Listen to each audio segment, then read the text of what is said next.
My full name is Rebecca Smith. I'm currently 32 years old, and I married my beloved husband, Michael, about 3 years ago in the spring. My relationship with Michael is very good, and we also have a wonderful relationship with his sister Emily. We get along like sisters. It all involved a situation with a man named Daniel, who eventually married Emily. Michael and I have been together for over 10 years even before we got married, and therefore we are like real parents to Emily. We have always sincerely wished for her growth and happiness and have watched over her. Given this background, when Emily reached the important milestone of receiving a marriage proposal from her fiancé, she wanted to introduce him to us, her surrogate parents. I would like to introduce my fiancé to you both. She shared her feelings with us. That moment was very sentimental for us as a couple. It was because we could see Emily, whom we have cared for like our own daughter, finding her life partner and striving for a happy future. It was a joyful moment for both me and my husband, Michael, and our hearts were filled with happiness. Finally, the promised day arrived. Emily brought Daniel, the life partner she chose, to meet us. Daniel seemed to be around my age, maybe around 32. He was precisely 5 years older than Emily, which made me intuitively realize that she prefers older men. I discreetly observed him and was somewhat impressed by his solid features and calm demeanor. However, I couldn't help but notice that Daniel was stealing glances at me repeatedly. Did he have something he wanted to say to me? Or was there something about me that concerned him? Or was it just a coincidence? A question mark floated in my mind. I quickly checked my clothing and hairstyle for any issues, but found nothing amiss. Perhaps realizing that staring at me was impolite, Daniel quickly averted his eyes. In the end, we couldn't understand why he was observing me so closely. But Michael and I decided not to worry about it and proceeded to make introductions and engage in conversation with Emily and Daniel, who were seated across the table from us. "Please take good care of my younger sister," was a classic phrase exchanged, and Michael responded with a smile on his face. "Emily, I'm interested in you to him." Saying this, he entrusted Emily's future happiness to Daniel. This created a harmonious atmosphere at the gathering, easing the initial tension of our first meeting. There was a moment when Michael asked Daniel a question that he was curious about. "Daniel, may I ask where you work?" I was very interested in his answer and listened attentively. Daniel answered proudly, puffing out his chest. "You might have heard of it. I work at Tea Company, which is growing very rapidly right now." Tea Company? Is that the famous game development company? Yes, that's right. Actually, I changed jobs to work there last year, but I didn't quit my previous job because I disliked it. Tea Company directly scouted me because they highly valued my skills. So, this is like a promotion. Don't worry, I didn't start as a regular employee. Hearing this astonishing story, both Michael and I were astounded. I involuntarily opened my eyes wide and our eyes met. Seeing our surprised reactions, Daniel seemed to be convinced that his story had the intended effect, and he continued to speak with even more pride. "That's why I would like you to trust me completely with Emily. I'm rapidly climbing the career ladder at Tea Company, and I am confident that I am progressing faster than most. Even though I started as a regular employee, my salary will quickly increase, and my position in the company will rapidly improve. So, please rest assured." Hearing his words, I was so surprised that I was at a loss for words. Tea Company is very famous, and I am well aware of it. Michael must also be aware of Tea Company.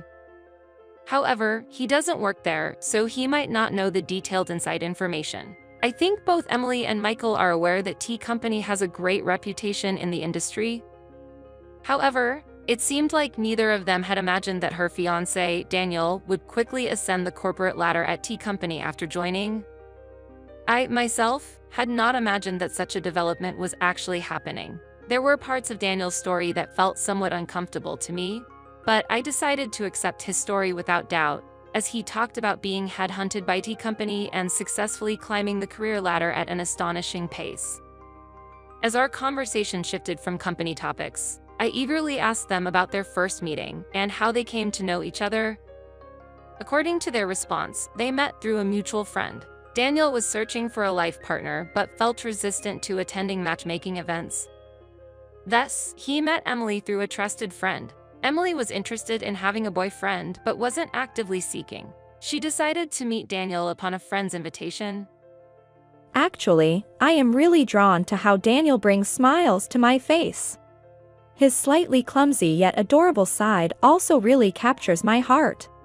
As they shared their feelings in front of us, it felt as sweet as sugar, despite Daniel and I not eating anything sweet. Their close bond and deep affection for each other was very clear.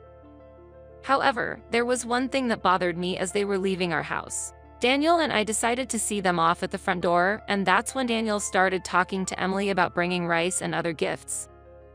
Meanwhile, standing a bit apart, Daniel approached me and suddenly asked, Hey, do you perhaps not remember me? I couldn't help but reflexively tilt my head at his unexpected question. Do you really not remember me? Even as Daniel asked with skepticism, I couldn't recall any close friend named Daniel. His handsome face was memorable, but no specific memories came to mind. Seeing me desperately trying to recall, Daniel sighed slightly, unable to hide his disappointment. Well then, let's exchange contact information. And please tell Michael later. Actually, I forgot to exchange contacts with him. I was internally shocked by his sudden informal tone. We might have been close in the past, but I have no memory of it. Moreover, I don't recall ever being close with someone who would use such a rude tone. In my heart, I was swirling with questions like, who on earth is he?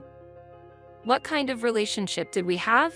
Considering that Emily was also present, I decided that it was not appropriate to speak up or act out, so I kept silent. However, after we exchanged contact information, I decided to talk to him directly via text message to clear up my doubts. Before I could reach out to him, he started talking, saying, I'm surprised. The girl who used to spend her time quietly in a corner of the classroom when we were in elementary school is now married before me. To tell you the truth, your face hasn't changed much since then, so I recognized you right away. I grew up in a town quite far from here, and during my elementary school days, I was often teased by many of my classmates. To escape those painful memories, I moved away with my family when I entered middle school. In the new city, I met a wonderful friend named Michael, and we gradually built a deep bond. Memories of elementary school are painful for me, and I would rather not recall them. I was a bit surprised by his words and asked, "What are you talking about?" I didn't want others to misunderstand the fact that I was in contact with Emily's fiancé, Daniel, so I explained that our message exchanges were conducted through Michael. As a result, we agreed that in the future, whenever Daniel and I needed to exchange information, Michael would be with us as much as possible, facilitating three-way communication. Of course, I didn't share the detailed background or reasons with Daniel. After I finished explaining the situation, Daniel smiled warmly and asked, By the way, do you remember being called Pua Girl back in elementary school? The term Pua Girl had a specific background. It was used to tease me by my classmates, derived from the newly learned word poor, as I was from a single-parent family. Although my family wasn't particularly struggling financially, there was a time when my mother was told by other mothers that it must be tough financially because you're a single parent. This rumor might have spread among the children and started the teasing. As a result, I decided to move to a new place to change my situation. This decision was also influenced by the fact that my mother was considering legal action for defamation against some moms who were spreading rumors like, they must be living a frugal life because they are a single-parent family, probably even using cardboard boxes to prepare meals. Since I moved to my new home, I haven't heard the unpleasant nickname Pua Girl, which used to be the cause of people teasing me. However, one day, I was honestly surprised when a middle-aged man admitted he didn't even know the exact meaning of the word poor. I calmly told him, "Please be careful with your words. Tomi, you are my sister-in-law's fiancé, and our relationship does not go beyond that. Please do not suddenly say meaningless things." After that, he did not send any more messages. Maybe he took my words seriously and realized that he should stop making rude remarks. However, watching this whole exchange by my side, Michael seemed to feel a strong sense of discomfort at the man's choice of words, and I could see his face cloud over rapidly. What on earth is that man thinking? He seems to have no understanding of the fact that the person he is dealing with is the sister-in-law of the woman he is about to marry. Moreover, he brings up the past from when you two were in elementary school and continues to interact with the same familiarity as back then. Isn't that just crazy? He said, showing his anger. And he expressed his anger. Seeing Michael tremble with rage, I said, calm down, trying to soothe him. I was also a bit concerned, so I immediately contacted my mother and asked her to look for a class photo from my elementary school days. I asked her to check if there was a classmate named Daniel in it. Then, my mother quickly found a boy named Daniel and said over the phone, "Wasn't this Daniel the main culprit who used to bully you the most?" And she told me. At that moment, a flood of memories that I had completely forgotten came back to me. The one who bullied me the most was, in fact, Daniel.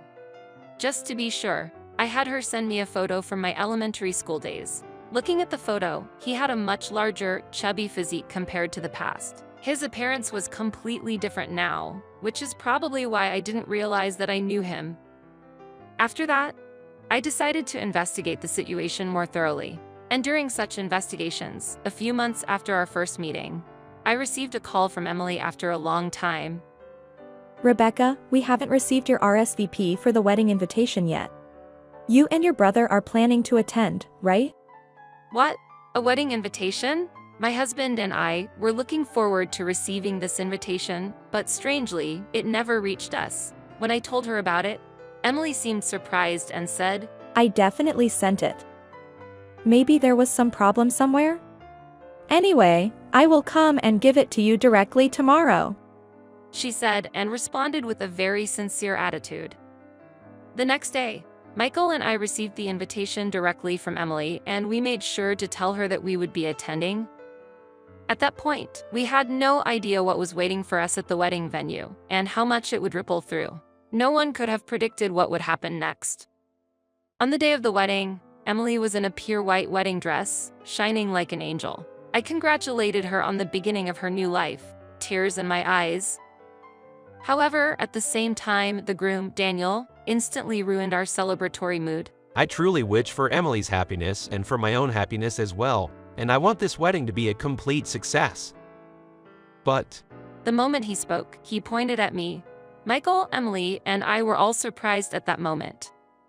why are you here? I deliberately did not send an invitation, he said, looking thoroughly displeased. It seems like Daniel went out of his way to ensure that Michael and I did not receive an invitation. This woman, she grew up in a household with just her mother and her.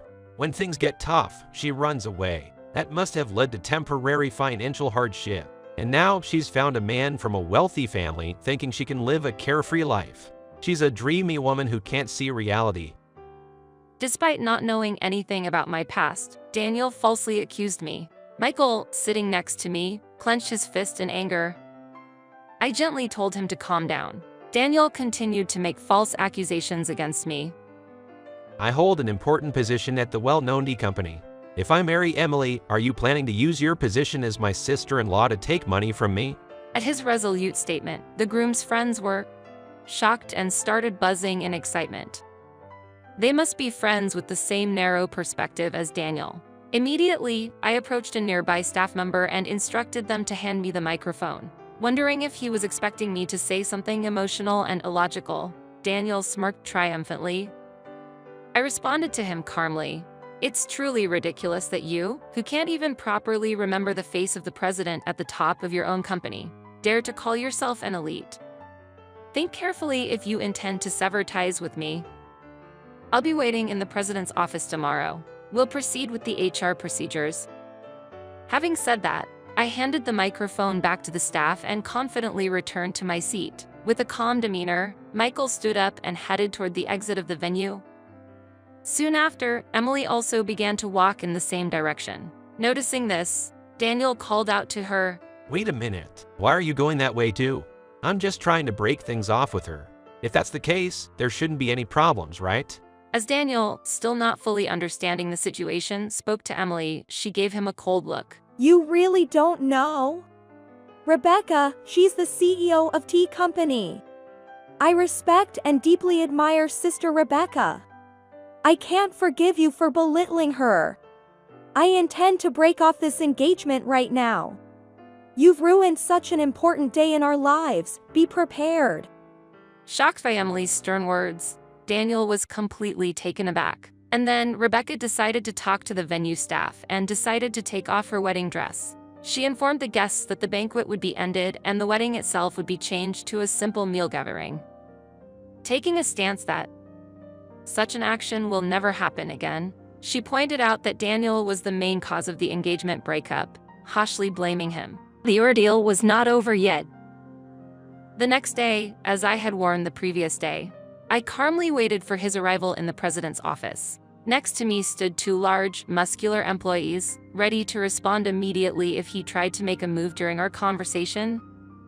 He seemed to have overcome his internal struggle as he entered the president's office. His confidence soon became unstable, and he sat down in the chair, gradually showing a tense expression. His behavior of entering the room without permission and sitting down without any greeting seemed quite rude. At this point, it was clear that he did not understand the basic rules and manners within the company. No way. I can't believe that you are really the president. This is unbelievable. If you had done even a little bit of research, you would have found the president's information on our company's website. Didn't you have the time to check before coming here? Well, there were circumstances. He seems to have come here without taking my words seriously, without investigating the truth. He probably thought I was joking or distorting facts in front of all these guests. I told him, I am thinking of terminating the employment contract. What are you thinking? It's not fair to make an immediate decision just because of a slight misunderstanding. I will consult with the Labor Standards Inspection Office. Watching him try to carefully persuade me, I calmly took out a copy of the resume he had once submitted and placed it in front of him. You have falsified your educational background here, haven't you? And you've also pretended to have qualifications that you don't actually have, and claimed to have skills in Excel and video editing software that you don't possess. Are all these statements true? About that part, Falsifying information and false reporting are legitimate reasons for us to terminate our employment contract with an employee. You know? He showed a surprised expression at my direct statement. In fact, from the moment I first met him, I had a strange intuition about him, and afterwards, I thoroughly verified the facts. Generally, our company does not use headhunting methods. Even if we do headhunt, the information is transferred to me, and I directly meet and interview the recommended candidates. However, I have no memory of having a deep conversation with Daniel directly. To be precise, he joined our company through the regular recruitment process for mid-career hires and started working as a regular employee. He called himself a person aiming for promotion and had claimed to be proficient in using software when he joined the company. Actually, since he has no skills in operating that software, the opportunity for promotion never came around. Previously, his self-evaluation was incredibly high, and feeling the contradiction in that, I thoroughly investigated his attitude for the next time. Even during work hours, he behaved lazily, basking in the feeling of belonging to T Company. For me, I had absolutely no intention of neglecting an employee with such a work attitude, and tried to improve it. And now, he has officially ended his engagement with Emily, and there is no special relationship between him and me. He continues to behave unpleasantly and, even as an adult, repeats actions that make me uncomfortable. Therefore, I see no reason to be particularly generous towards him. I immediately told Daniel to leave the company. Since he had been with our organization for less than half a year, there was no need to consider severance pay or the handover of specific duties over such a short period. As an old friend, won't you help me out? He relied on me saying this, but I calmly told him, I see no reason to continue our relationship any further, and arranged for other staff to handle his immediate departure from the company. It seems he was seeking financial support from his father, but as a result of spreading outrageous rumors, that didn't happen. There is a past incident where my mother sued for defamation, and it seems Daniel's mother was the victim. My father paid the compensation for damages, so he has experience paying compensation for defamation just once. Faced with his son Daniel in a similar situation, demanding compensation this time as well, my father probably felt he had reached his limit, cut off financial support, and completely disappeared from their lives. Afterwards, Daniel spent his days taking care of his elderly mother while being pursued for the payment of consolation money. Eventually, he disappeared as if taken away by men in all-black clothing, and since then, no one knows his whereabouts. Someone who knows about his future might appear eventually, but I myself have no intention of actively finding out where he is. On one hand, Emily was initially deeply hurt when she found out that her fiancé, who she was about to marry, had such a background. Time heals all wounds, and about 6 months have passed. She has started to positively affirm, It was really for the best that we didn't get married officially.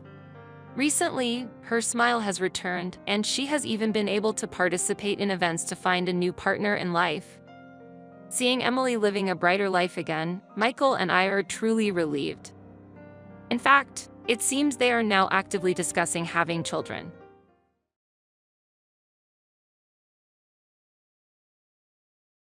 Emily appeared confused when I asked her about the opposing party's attitude during the business discussion. In a professional environment? Henry, is this your first time? She inquired. You have to brush off this kind of joke when it's for a woman. I wanted to scratch my head at the excuse-like tone she used. Oh, I apologize. I was joking. I said, it was a joke. Emily gave my words a perplexed glance. A joke about what? I told her the truth after noticing her bewilderment. I'm not a newbie assigned to sales. My disclosure caused Emily's eyes to widen. Henry is my name. My age is 42. Right now, a young, pretty woman is standing in front of me. She is 29 years old and goes by Emily. Her almond-shaped, double-lidded eyes are especially captivating, and her face is petite yet has distinguishing features. She has a fantastic physique and a slim body. I kept my eyes on her face and smiled gently, trying not to look too much. The thing is, while you were on leave, Henry from the regional branch was assigned to the main office's sales department, remarked Chris, our sales manager. He went on to say, and I'd like you to take him along on your sales calls, to Emily. Emily scowled. Come with me, will you? Since I've just been here a year, I believe it would be more advantageous to watch the senior staff. Chris interrupted her before she could say anything more. He's watched a number of salespeople over the last 3 days. Yes, Henry. When asked, I smiled and nodded, saying, yes, I have learned a lot. Everyone agreed that you are great, so I would love to go with you. I bowed, trying to sound as excited as I could. Emily appeared to be humbled. Oh, great is exaggerated. Stop that, please. Her agitated response was endearing as well.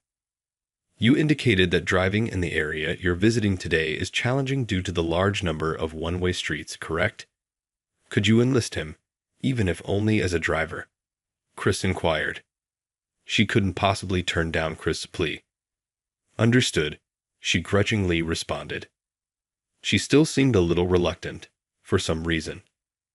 As she apologized for taking 3 days off at the start of the new fiscal year, she lowered her long eyelashes.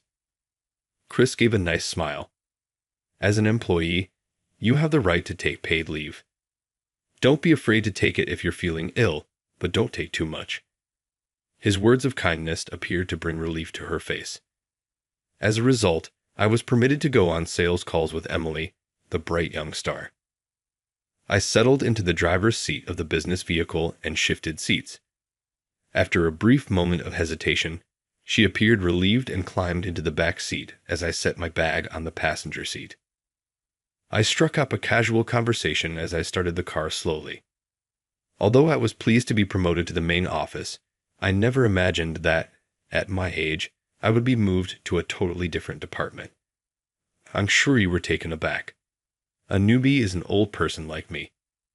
Emily's eyes widened when I gave her a playful look in the rearview mirror. A completely different department. I gave a nod. I worked in the branch office's accounting department.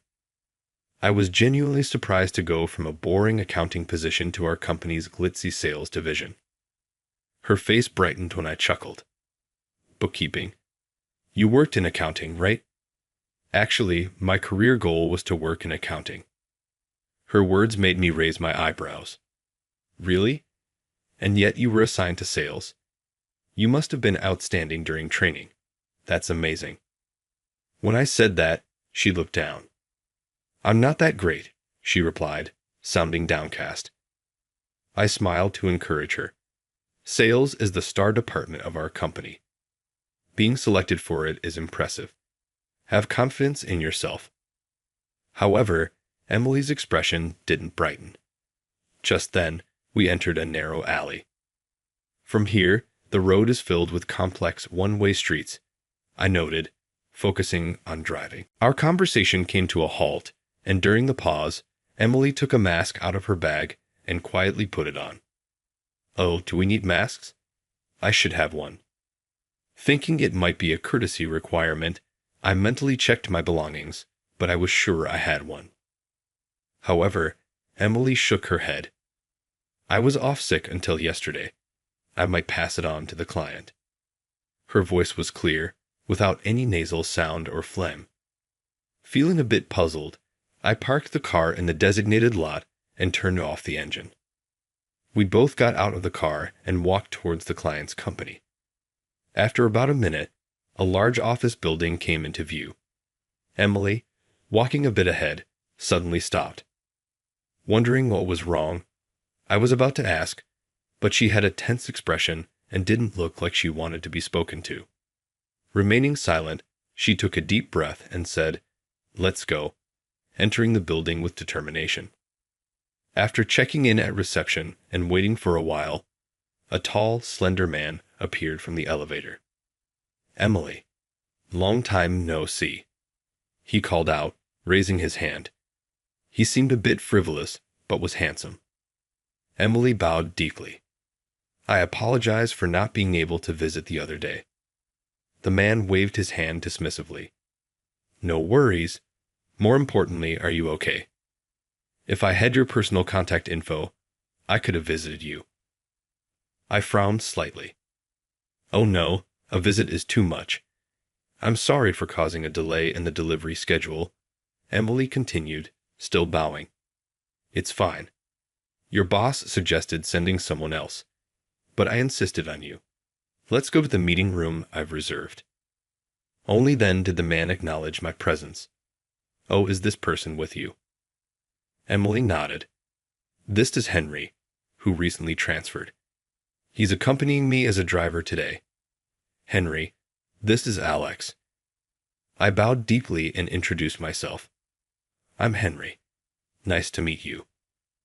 When I looked up, Alex looked utterly indifferent. Yeah, nice to meet you. Then he added, I wanted it to be just the two of us, Emily, in a light-hearted tone, forcing a strange smile. Their exchange left a black cloud of frustration hanging over me, and I sighed lightly. We entered the conference room, but Alex continued with small talk. Are you fully recovered? How about we celebrate your recovery? I'd love to have you treat me sometime, just the two of us. I know a great French restaurant. Is this what sales conversations are like? Having worked in accounting for so long, I found it hard to grasp this kind of small talk. No, as you can see, I still need to wear a mask, Emily gently declined. Alex seemed dissatisfied. Come on, you don't need the mask. Take it off. Emily's eyes clouded over. I feel bad if I infected you. Alex responded with a smile. It's okay. I never catch colds. Not seeing your cute face is what makes me feel unwell. He seemed to think he was joking, but Emily clearly wasn't amused. I reached for the bag beside her. You've prepared the materials, right? Shall I hand them out? Emily flinched a little, but then raised her voice slightly. Oh yes, please do. I nodded with a smile, handed the materials to Alex, and placed some in front of Emily as well. After bowing, she looked directly at Alex. Now let me present next month's delivery schedule and introduce our new products. Thank you for your time. Shifting from small talk to a serious tone, Emily's professionalism was evident. Though Alex seemed somewhat displeased, he nodded. Her handling of the meeting was impeccable. Regarding next month's deliveries, it seemed like a routine discussion. Her presentation was smooth and flawless. Notably, her introduction of new products was outstanding. She clearly outlined the benefits compared to current products and emphasized the profit margin despite the higher prices. Any questions were answered promptly without even looking at the documents. It was proof she had thoroughly studied the materials. After completing her explanation, Alex seemed inclined to consider her proposals positively, signaling the end of the meeting. But then, Emily, you know you lack assertiveness. Alex's comment made the room freeze slightly. I think you should use the assets you have. If you did, you'd have me wrapped around your finger. Unable to bear his lecherous gaze, I stepped in. What assets are you referring to? My blunt question made Alex frown. What? Feigning ignorance, I smiled. If there are such assets, I'd love to know. Alex's face darkened with annoyance. Never mind. It's not important. As his mood soured, I stood up abruptly. My apologies. Shall we go, Emily? We have a tight schedule ahead. Right. Emily, startled by my abruptness, stood up as well, her eyes wide. Oh yes, she stammered.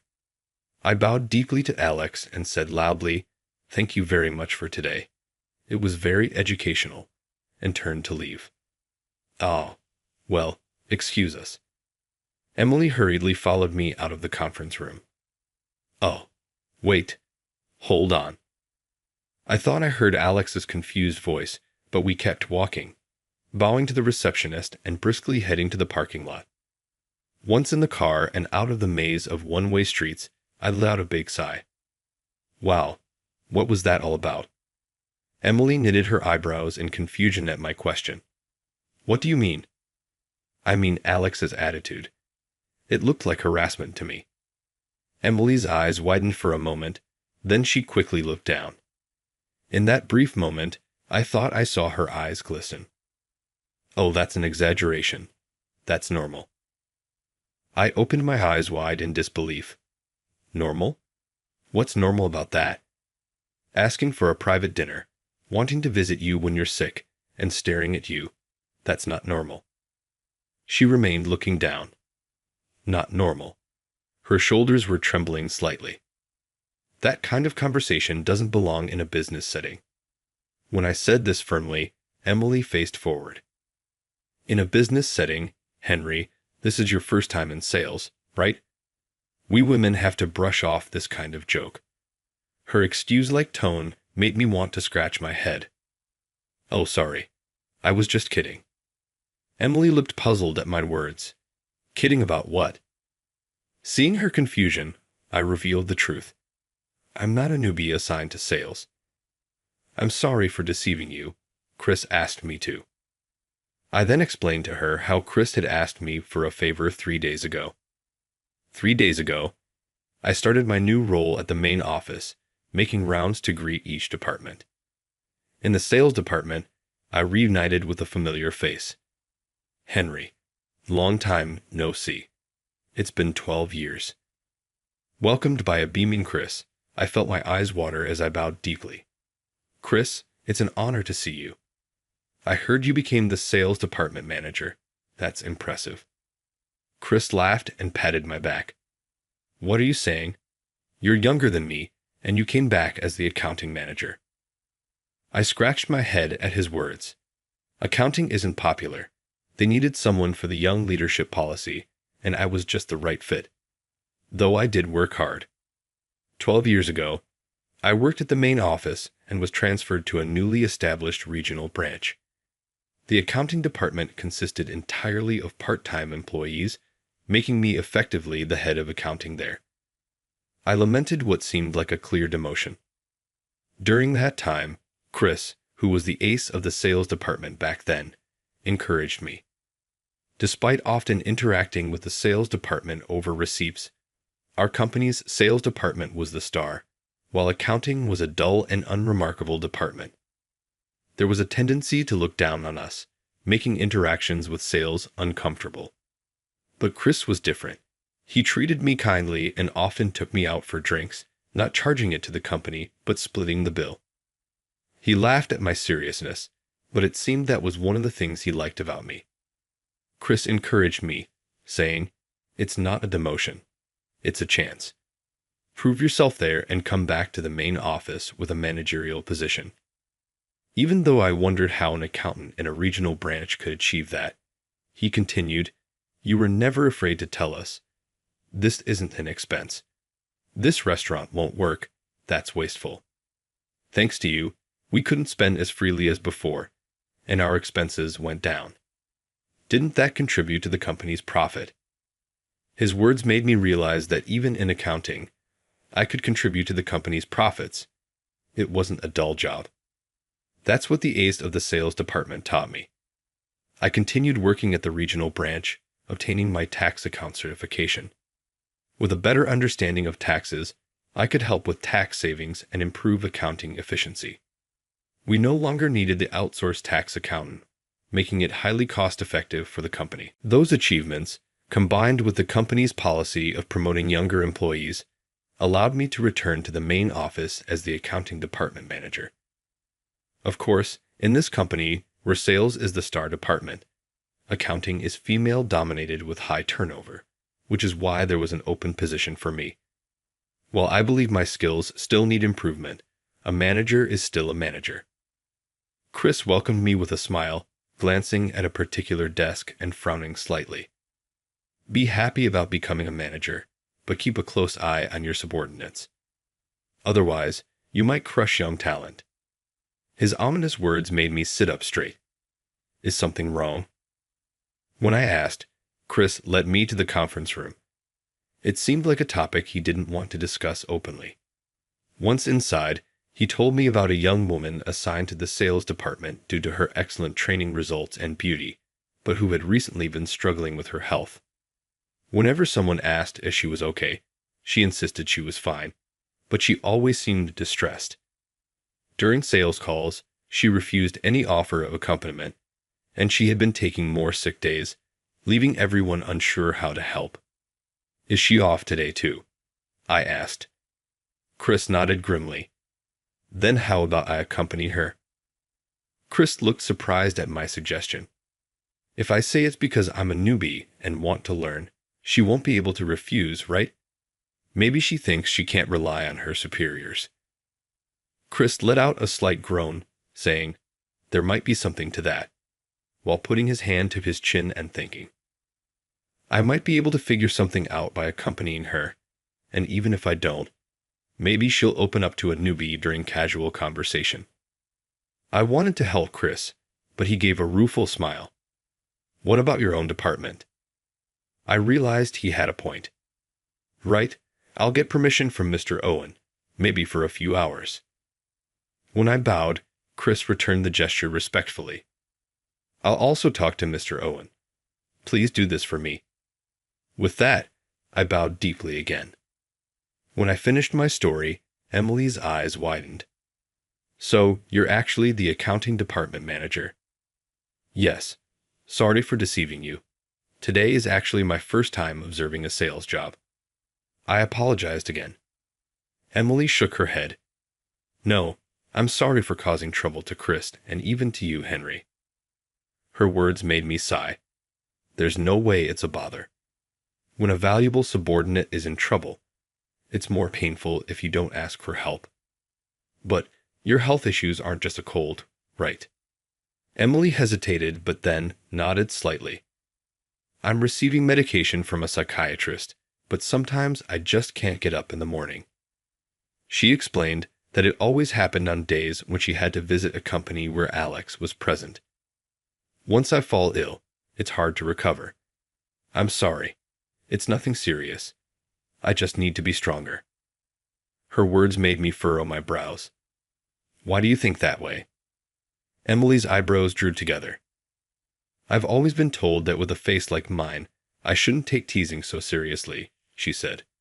"They said it's because I take things too seriously that things go wrong." She seemed to have struggled with her appearance since childhood. "Especially someone like me," she continued. They said I shouldn't rely on my superiors. Now that I'm an adult, I should solve things on my own. Her words pained me deeply. Your appearance has nothing to do with it. It's the manager's job to take responsibility and solve problems. When something happens, please talk to us. Emily's voice trembled with tears. What should I say? If I take such casual remarks seriously and complain, they'll just call me paranoid.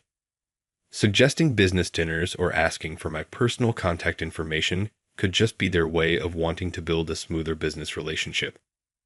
It was painful to watch her struggle. You've been told that in the past, haven't you? Tears finally spilled from Emily's eyes, large and glistening. If I just endure it, everything will be fine. My performance isn't bad. I'm contributing to the company. I just need to be stronger. I sighed softly. I'll report this to Chris along with my observations. I actually recorded a bit of our conversation. Emily turned pale at my words. Don't worry, I won't make a big deal out of it. From my perspective, it was harassment, and it's understandable that you're struggling, but Chris might see it differently. I just want to confirm. Emily seemed to wrestle with her emotions silently for a while, but eventually nodded slightly in resignation. 2 weeks later, I asked, Emily, had you finished the check? Emily looked at me with a bright smile. Yes, there were no mistakes. Seeing her lively expression, I couldn't help but smile back. That day, when I returned to the office and reported to Chris, he was furious. But then he immediately turned his anger inward. I should have been more attentive. She's so beautiful. It's not surprising things like this happen. I assumed she had no worries because she was so talented and chosen for the top sales role. That was my mistake. He blamed himself for not noticing his subordinate's distress, one of the reasons why I admired Chris. I suggested to him that Emily be transferred to the accounting department. Chris thought long and hard, pondering for a week. Surprisingly, Emily was one of the top 3 performers in the elite sales department until recently. Reluctant to let her go, he thought it over thoroughly. However, her performance had declined due to her health issues, and most importantly, her initial preference was the accounting department. After much deliberation, Chris recommended her transfer to Mr. Owen. In her place, a young man from the accounting department who admired the sales department was eagerly transferred and is currently being trained hard, though he seems to be enjoying it. Alex expressed disappointment at Emily's transfer, but Chris took over her client duties for a while. Chris laughed, saying Alex was terrified of dealing with the former superis. One day, as I left the office on time, I heard quick footsteps approaching from behind. Turning around, I saw Emily, slightly out of breath. Do you have some time after this? Having gotten through the busy end and start of the month, today marked the beginning of being able to leave work on time. Is there something bothering you? I asked. Emily smiled. Can we discuss it at the restaurant? I straightened my posture slightly and nodded. Emily chose the restaurant. It was a stylish Western-style restaurant with private rooms, offering a variety of dishes from trendy agillo to my favorite fried chicken and salted squid. We ordered fried chicken, beer, and agillo, which I tried for the first time, and toasted. As I drank the beer, Emily watched me intently. Feeling a bit startled by her gaze, I put down my mug. Then Emily dropped a bombshell. I'll get straight to the point. I like you, Henry. I choked on my beer and started coughing.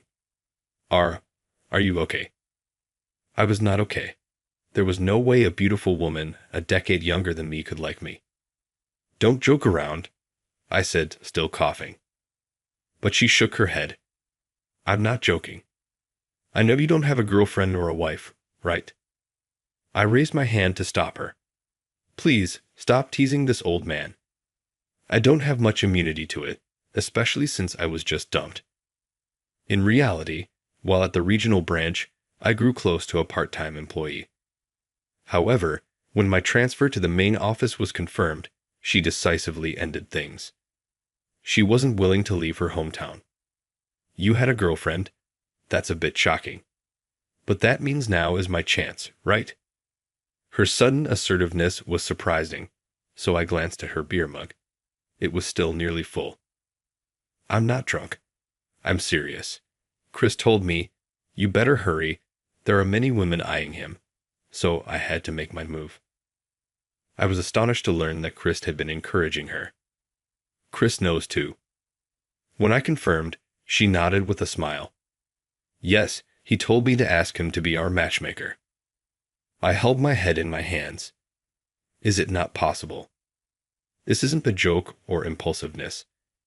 Among all the men I've met, you're the one I trust the most. No one makes me feel as safe as you do. You were the first to look past my appearance and acknowledge my struggles. I had tried hard not to stare, but was that enough to be the one she wanted? With her tearful eyes pleading with me, I couldn't bring myself to refuse. I gulped down my beer in one go. After being dumped, I thought I was done with marriage, but you never know where fate will lead you. Honestly, I'm still healing, and I never considered you a romantic option due to our age gap. But maybe we could take things slow, trying to show some adult composure and not appear desperate, I replied. But she tapped the table impatiently. I want to get married soon. I can't wait. Trying to maintain my composure was one of the hardest things I had ever done in my life. Several years later, it hurts, but I'll do my best. It hurts. Holding Emily's hand as she endured the pain, I encouraged her with all my might. You can do it. I can't do much but cheer you on, so keep going. I handed her some water, feeling frustrated at my inability to help more. Since that day, we nurtured our love and got married. Now, at my age, I was about to become a father. Chris, who indeed served as our matchmaker, had asked for a photo of the baby as soon as it was born. Today, he has the day off from work. I wonder if he is eagerly waiting for it. As Emily bore down, Dr. Smith instructed her to relax, and soon, our tiny baby let out a vigorous cry in the doctor's hands. Tears naturally welled up in my eyes. Thank you, Emily. Thank you so much. Expressing my gratitude, Emily smiled tiredly. I'm happy to be having your baby. I'm sorry it was so hard. Indeed, she had gripped my hand tightly and clung to me, saying she wanted to give up, but it wasn't hard at all. Whatever she did to me, it wasn't hard compared to what she went through. When I honestly shared my feelings, Emily grinned.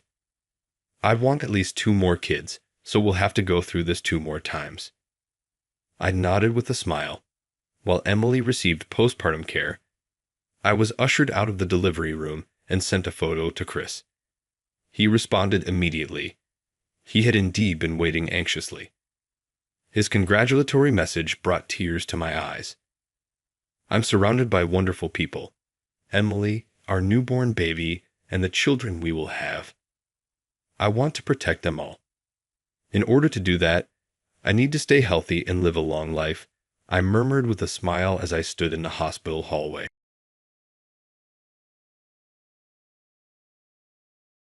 Please stop it. This is not acceptable. Hello. What's wrong? I only gave you a slight touch. I heard a woman scream out of nowhere as I was moving along the hallway of our client's business. I hurried over to the commotion and discovered a small woman in a small break room, cornered by a male. What are you doing in hell? I said, this is obviously not to her liking, and went inside. The man, who was probably a company employee, sneered at my work uniform as he looked me up and down. And you're who the devil? A subcontractor. Outsider, mind your own business. Whether or not I'm an outsider is irrelevant. She feels uneasy. Get out of there. He exclaimed, Ha, a lowly subcontractor like you, acting all high and mighty, and threw the coffee he was holding in my face. My bright gray work uniform had dark brown blotches from the coffee drips. Take a look at that. I washed your filthy work attire for you. For a ground-crawling subcontractor like you, A stain like that is ideal. You are a pitiful loser. Are you all right? Shaking and about to cry, the woman quickly started using a cloth to wipe my face. The man was unaware at the time that this encounter would significantly change his destiny and signal the start of his journey into a living hell. I'm Jake, and I work for a big manufacturer as the head of the development division. As a graduate of an industrial institution, I frequently go out into the field dressed in my work clothes, even though the term of department head typically conjures up images of someone sitting comfortably in an office giving commands to subordinates. It enables me to compile different viewpoints and have a better comprehension of the circumstances. I got into my work clothes and went to our factory today as normal. I was coming up with fresh concepts for product development while also getting input from the staff regarding any problems with the products. Jake, the production process is lagging behind and part deliveries have been delayed lately. Can we take any action on this? A worker who oversaw the production line came up to me.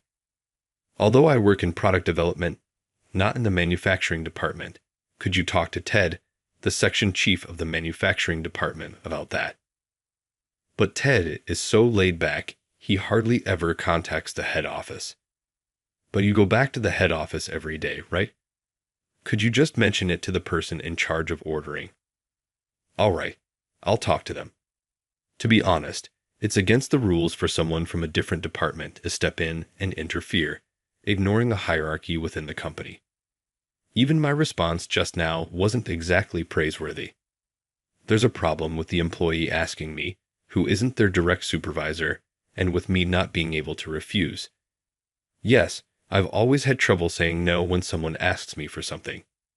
You could say I'm a good-natured person, but in my case, being a people-pleaser or indecisive is more accurate. In other words, I'm afraid of being disliked. When I returned to the head office, I received a call from the president's office asking me to come immediately. Feeling puzzled, I headed to the president's office, where Mr. Owens, the president, greeted me in high spirits. Ah, I'm glad you came. Actually, about the new product you developed recently, it's getting quite a good reception. Thank you. So, I'm thinking of shutting down one of the production lines that's seeing a drop in output and shifting it to produce more of the new product. What do you think? When Mr. Owens said this, I remembered what was mentioned to me at the factory today. Speaking of which, there was a complaint at the factory about delayed part deliveries. Those parts are also essential for the new product, so if we increase production, we'll need to secure more parts. I see. In that case, we'll need to find new suppliers for the parts. I'll have someone from the manufacturing department contact you later, so please give them specific instructions on what we need. Yes, understood. And also, Mr. Owens hesitated a bit, as if gauging my reaction before continuing, we're considering promoting you soon. What do you think? A promotion? Yes, your track record is outstanding. Since you joined the company, you've developed numerous products, all of which have become key items for us. With such achievements, a promotion seems well-deserved, don't you think? However, I'm more of a technical person, and I feel more suited to my current role. Besides, I lack the leadership skills to manage others effectively. That's exactly what concerns me, your lack of confidence and your indecisiveness. But still, we intend to promote you eventually. From now on, I want you to act with more confidence. The sudden talk of a promotion left me feeling unsettled. Even just being appointed as the head of the development department in my early 30s felt overwhelming, and the thought of taking on even more responsibility was daunting. One day, a representative from a company we planned to do business with came to introduce themselves as we were deciding on a new supplier for the new product. Nice to meet you. I'm Emma. I'll be handling our meetings moving forward. It's a pleasure to work with you, she said, bowing her head politely. Despite being a sales representative, she seemed inexperienced and quite nervous. It was endearing in a way. As we met several times for meetings, I learned that she had recently transferred from a technical role to the sales department. Our shared technical background made it easy to talk, and she was attentive to the specifics of the parts we discussed, which made the conversations flow smoothly. Today, my explanations took longer than expected, and we ended up working well past business hours. So I decided to treat her to a meal as an apology. That said, I was too shy to invite her out for a meal, so I ordered takeout to the office, and we ate in the conference room. I feel bad you're treating me to a meal when it was my fault for asking so many questions. No. I should be the one taking you out to a nice restaurant. But I know women usually don't like being asked out by a superior at work, so let's stick with takeout for now. Oh, not at all. I really appreciate how clearly you explained everything to someone like me, who's not great with words. And honestly, I'd love to go out for a meal outside of work too, if that's okay. What? Her unexpected comment took me by surprise, but I quickly composed myself, not wanting to get carried away. That makes me happy, but during negotiations, rumors can start easily. For now, let's stick to takeout at the office. I'll find some really good delivery options for us. Yes, thank you. Our professional relationship continued to go smoothly from there. The supply of parts for the new product was efficient, and the new production line was getting up and running. Sales were strong, and production was struggling to keep up, leading to discussions about building a new factory dedicated to the new product. That's amazing. Your product is trending online. Thanks. Because of that, we're even planning to build a new factory. If that happens, the number of parts we'll need from your company will increase several times over. Several times over. That's incredible. Yeah, but at the same time, there's talk of my promotion as well. Isn't that great news?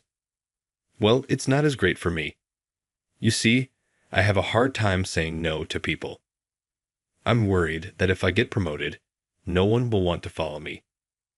I found myself confiding in her about my indecisive nature as our conversations had become more relaxed. You know, I just can't say no when people ask me for things. I worry that even if I get promoted, no one will want to follow someone like me.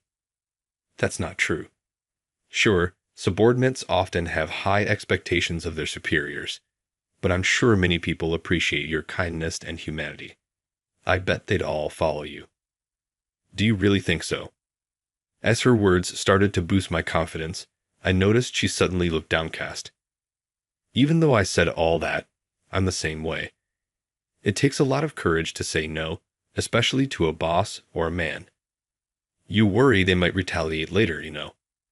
Even you feel that way. Of course. But, well, I'm going to work on saying no when I need to from now on. Yeah, let's both work on that.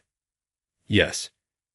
We parted ways after our conversation, but I couldn't stop thinking about why I've always been so indecisive. I started reflecting on an incident from my elementary school days, which I believe is the root of my hesitation. It happened when I was a young boy, playing with my good friend Danny on the playground. Hey, you little brats, get out of here, you're in the way. A group of older boys, probably middle schoolers, much bigger and mean-looking, approached us and demanded that we leave the playground. Back then, I was fearless, the type of kid who would say no without hesitation if something didn't sit right with me. So I stood my ground and responded firmly to the older boys. No way. We were here first. What did you say, you little runt? Talking back to us? Huh. You want to get hurt. Without warning, one of the middle schoolers hurled a baseball at us, aiming directly at me and Danny. I still remember how hard that baseball was, leaving a nasty bruise where it struck. Ouch. As I doubled over in pain, the boys laughed at my misery. The next moment, I heard a terrible scream from Danny on the other side. When I looked over, I saw that the same hard ball that had hit me earlier had now struck Danny squarely in the face. Danny collapsed, clutching his face in agony. Let's get out of here. The middle schoolers panicked and ran off, leaving us behind. As a result, Danny ended up with a broken nose and fractured cheekbone, a serious injury. The middle schoolers who hurt us weren't caught immediately. Danny never blamed me, but our friendship became strained, and we gradually drifted apart. I was sure he had grown to dislike me. I deeply regretted standing up to those boys, which led to Danny getting hurt. I kept thinking that if I had just quietly left the playground, Danny wouldn't have been injured. From that moment on, I began avoiding conflict, becoming someone who couldn't say no. So that's it. I've been running away from challenges ever since then. Although I've grown into an adult physically, emotionally, I'm still that scared little boy. I realized that I'd been afraid of confrontation and rejection all this time. I can't keep living like this. I made up my mind to change myself and went to see Mr. Owens. Then, I informed him that I would accept the promotion he had offered. A short time later, it was decided in a company meeting that we would build a new factory dedicated to the production of the new product. As a result, we placed a massive order with Emma's company for specialized parts and factory equipment totaling $100 million. While I was at the factory discussing details, Mr. Owens arrived with Mr. Smith, the president of one of our key partners. Let me introduce you. This is Jake, who will be leading the new project. Mr. Owens introduced me to Mr. Smith. Ah, so this is the man behind your company's latest innovations. Yes, that's right. He's still young, but he's got a bright future ahead of him. He's the one who's going to lead our company forward. Mr. Owens, please. I was taken aback by Mr. Owens' high praise. So you're the one everyone's been talking about. If Mr. Owens says so, I'm sure you're the right person for the job. I'm putting him in charge of everything related to the new project. Oh, by the way, Jake, could you go over to our partner's office and review the contract documents? Me? Right now? I was still in my work clothes as the meeting at the factory wasn't finished, but Mr. Smith and the others didn't seem to mind. Sure, I'll accompany you. I got into the car and headed to the partner's office. As we arrived and were being shown to the conference room, someone approached Mr. Smith with what seemed to be an urgent matter. Mr. Smith asked me to proceed to the conference room with his secretary, who would be waiting up ahead. Of course I don't mind. I'll wait in the room ahead, I replied, starting to head down the corridor. But just as I was about to reach the end, I heard Emma's voice coming from somewhere nearby. Stop it, please. This is inappropriate. Ha! What's the big deal? I'm just asking you to have some tea with me. Please, John, this is making me uncomfortable. We're still at work. What? You're just a young, inexperienced newbie. What are you resisting for? Last time, you made me stay with you for hours. I can't keep doing this. What did you say? This is part of your job. Spending hours with you isn't part of my job. This is wrong. I'd immediately rushed toward the voice and found myself at the break room, where Emma was being cornered by a man in a cramped space. The man, whom she called John, was gripping her arm, filled with anger. I quickly stepped between them. What do you think you're doing? Can't you see she's uncomfortable? The man looked me up and down, sneering at my work uniform. And who the hell are you? Did some subcontractor sneak in here? That doesn't matter. Let go of her and apologize right now. Ha! What are you babbling about? This isn't any of your business. Whether I'm an outsider or not isn't the issue. Listen to this guy, acting all high and mighty. You're just a lowly subcontractor. In the workplace, there's no higher or lower. And for your information, I'm here on business with Mr. Smith. What? You're here for Mr. Smith? Don't make me laugh. The man shouted and then threw the coffee he was holding right into my face. Fortunately, it wasn't too hot, but the coffee dripped down, staining my light gray work uniform with dark brown splotches. Look at that. Your dirty work clothes are all nicely decorated now, perfect for someone like you who crawls around in the dirt. You pathetic loser, he sneered. Jake, are you okay? John, this is awful. Emma, who had been trembling with teary eyes, hurriedly started wiping my face with a handkerchief. As I looked at the man laughing in front of me, A vivid memory from the past flashed before my eyes.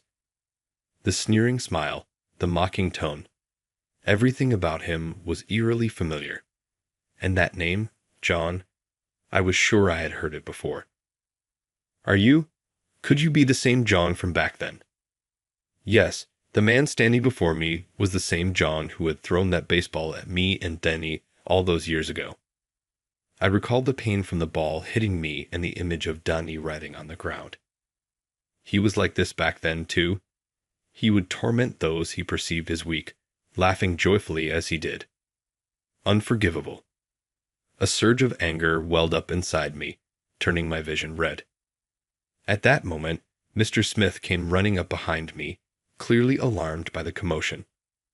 What on earth is going on here? Mr. Smith, nothing to worry about. I was just teaching this outsider a lesson for sneaking into the company. I'll call security to have him removed shortly, John said with a smug grin. But Mr. Smith, looking genuinely flustered, immediately started apologizing to me. Jake, I'm so sorry. It seems John has caused some trouble. Yes, he was harassing her. And when I stepped in to stop him, he threw coffee in my face, as you can see. I pointed to my coffee-stained uniform. Mr. Smith turned pale and apologized profusely. I'm terribly sorry.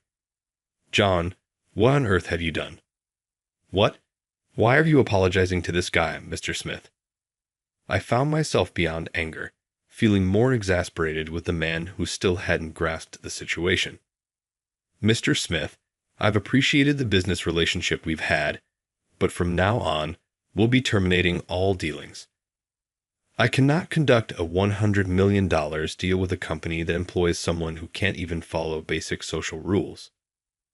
What? $100 million? What kind of joke is that? Are you kidding me? Even as the man continued his tirade, Emma raised her voice. John, this man is the CEO of Owens Corporation. Do you think you can cover a loss of $100 million all by yourself? As I watched Emma glare at the man, I thought to myself, but I'm the next CEO. In reality, my father is the current CEO of Owens Corporation. He's been urging me to take over the company as soon as possible. I had previously confided in Emma about being the son of the CEO, but due to my indecisiveness and reluctance to make decisions, I had been avoiding the heavy responsibility of being Owens's heir by working in a technical role. But I couldn't keep running away anymore. That man had been throwing around insults, calling me a subcontractor and a loser, but I happened to be the next CEO of Owens Corporation. After being humiliated by having coffee thrown on my company uniform, I see no reason to continue our contract. My father has entrusted me with this deal, and I've decided that our business relationship ends here. Please wait. Let's discuss this in the conference room. No, Mr. Smith. I can't stay any longer in these clothes, so I'll be leaving now. Wait, please don't say that. I'll have a change of clothes prepared for you immediately. As Mr. Smith frantically tried to salvage the situation, John finally seemed to realize the gravity of the situation and hurriedly bowed his head to me. I am terribly sorry. I didn't know you were our business partner. Please forgive me. No, it's too late. Goodbye. I turned on my heel and left the building. As I walked out, I could hear Mr. Smith furiously yelling at John behind me. Outside, Emma came running after me, slightly out of breath. Jake. When I turned around, I saw her eyes brimming with tears as she tried her best to apologize. Thank you so much. That man is my boss, and he's been making advances toward me constantly. No matter how many times I told him to stop, he wouldn't listen. She went on to explain that she had faced various unpleasant experiences in her previous role in product development, simply because she was a woman. When she brought up the issue of better working conditions to Thomas, the section chief, she was called insolent and subsequently transferred to another department. In this day and age, this kind of thing shouldn't happen. But when people reported it to their superiors, they were threatened with bad performance reviews, so everyone just kept quiet. After our conversation, I decided to start saying no to things I didn't like. But, well, you saw how that turned out. I see? Yes, but I'm really glad you helped me today. From now on, I'm going to muster the courage to speak up to higher-ups, even if it's just a little at a time. I'm going to work toward making my dream come true. Your dream? When I asked her about her dream, she shyly shared her thoughts. It's a bit embarrassing to admit, but my company is a difficult place for women to work. But I really love the products we make, so I don't want to quit. I want to create a better working environment for women and increase the number of female employees. I see. That's amazing. As I listened to her, an idea crossed my mind. Would you let me help you achieve that dream? What? She was surprised, but I explained my idea to her. After hearing it, she nodded enthusiastically and gave me a beaming smile. The next day, Mr. Smith and John showed up at my company. I had already informed my father, Mr. Owens, about the incident with John, and he had assured me that I had full authority over the matter. So, what brings a company that insulted my son here today? When my father addressed them, Mr. Smith bowed so low that his head almost touched the floor. I deeply apologize for what happened yesterday. No amount of apology could suffice, but I've brought John here to offer his personal apology as well. My deepest apologies, John muttered.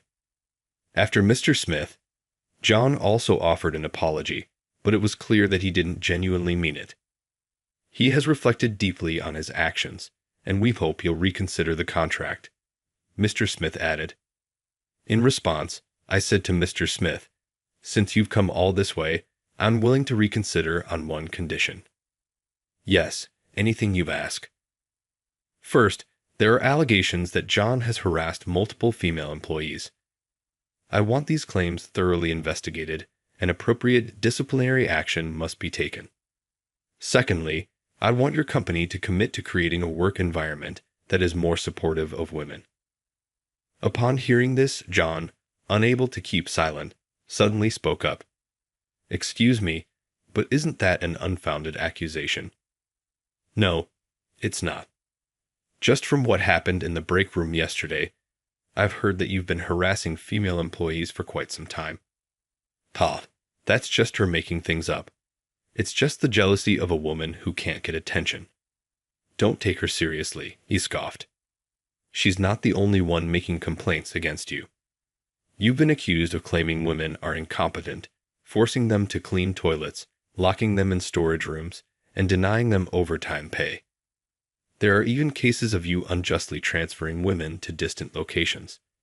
The list goes on. What? And you believe these women? What's wrong with telling incompetent people they're incompetent? You have no proof that I harassed anyone, so stop with the nonsense. Oh, but I do have proof. Here are the written testimonies from those women detailing the unjust treatment they received from you. We've also reviewed the security camera footage in the office, which clearly shows your actions. I placed a stack of complaint letters from the women on the table. John's face briefly contorted with fear, but he still refused to admit his guilt. Even if there's footage, it's probably just when they were coming on to me. And those letters? You must have paid them to make this stuff up. Oh, is that what you think? I decided to bring up another point to John, who was still stubbornly denying everything. By the way, didn't you have a run-in with the police a while back for assault? What? How do you know about that? When you were in middle school, you threw a hard ball at a kid playing in the park and caused a serious injury. Do you remember that? John seemed to recall something, but tried to hide it. I don't know what you're talking about.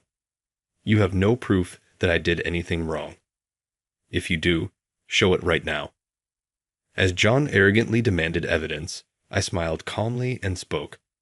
Then, from behind the partition in the room, a man stepped out. Well, long time, no see. Though the last time I saw you, it was through the glass at the police station, so I'm sure you don't remember me.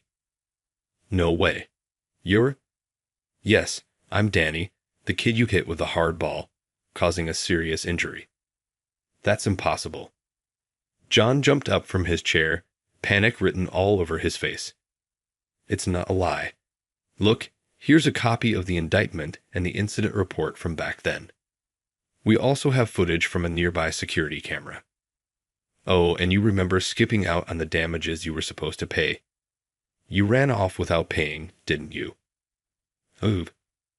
Did you know, when you evade paying damages, the statute of limitations is extended? So you're still not off the hook. As Danny glared at him, John began to sweat profusely. We've also gathered testimonies from your old school friends about all the other bad things you've done. What do you think will happen if we take this to the police? No, this can't be happening. Fortunately, Danny had no lasting physical effects from his injury, though he mentioned that the old wounds still ached occasionally. I couldn't forgive John for what he did, so I mustered the courage to reach out to Danny.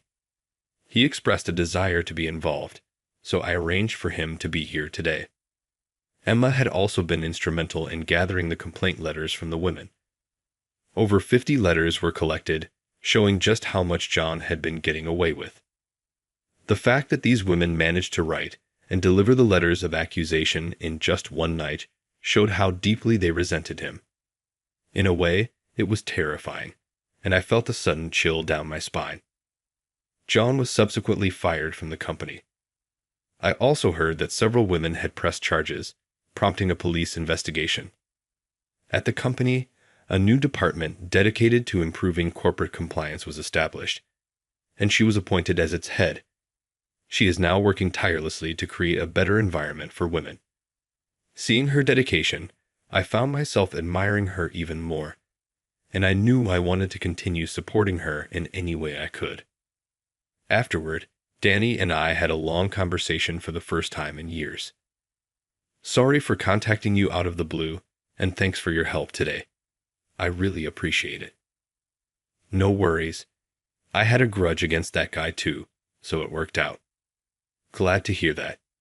We hadn't spoken much since the incident with John, but before that, we were as close as brothers, always hanging out together. Danny looked at me with a nostalgic smile before suddenly bowing his head. I've been meaning to apologize to you. What? It should be me apologizing to you. If I hadn't stood up to him, you wouldn't have been hurt. No, I was going to fight back too, but he threw that hard ball at me before I could. So, in a way, it was just bad luck that I got hurt. So we both just mistakenly thought we were to blame. Yeah, looks like it. Danny transferred overseas when he entered middle school due to his parents' circumstances, and we lost touch after that. But he says he's been worried about me all this time. I actually started a company in the US and made it pretty big. Now I've opened a branch in Japan, and I'm running it as the CEO here. When did you become so successful? That's amazing. What are you talking about? You're the future CEO yourself. I've heard you've been developing new products left and right. That's embarrassing. After reconnecting through this incident, we began keeping in touch again, just like old times, meeting up whenever we had the chance.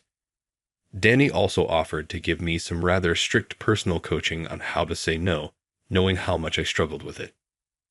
No, Jake, you need to be firm and say no there, really, even for something like this. Well, I'm not saying you have to be as blunt as an American, but your responses are way too vague. After you say no, explain why. It's that simple. If they still can't agree with you or end up disliking you, then that's the extent of the relationship. You don't need to please everyone. While considering others' feelings is a valued trait in Japan, overdoing it can stifle your individuality. What do you want to do? Who do you want to be as the CEO? It's your job to bring that forward and make adjustments to achieve it. Yeah, you're right. Thanks, Danny. No problem. Leave it to me. It felt like we were back to how we used to be, although I guess our roles have kind of reversed now. But this dynamic isn't so bad. Eventually, I did become the CEO, and I'm living a happy life with Emma as my partner. Thanks to Danny's guidance, I've become much better at clearly saying yes or no in business.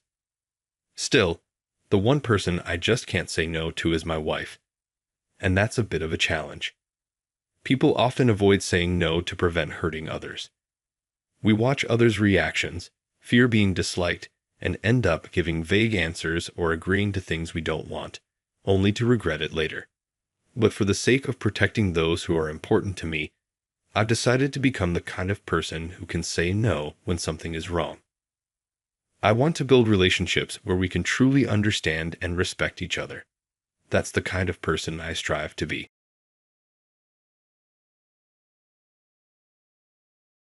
Hey, dropout. I'll pay you a $100,000 bonus if you can respond to this question in 30 minutes. But you'll be fired if you can't.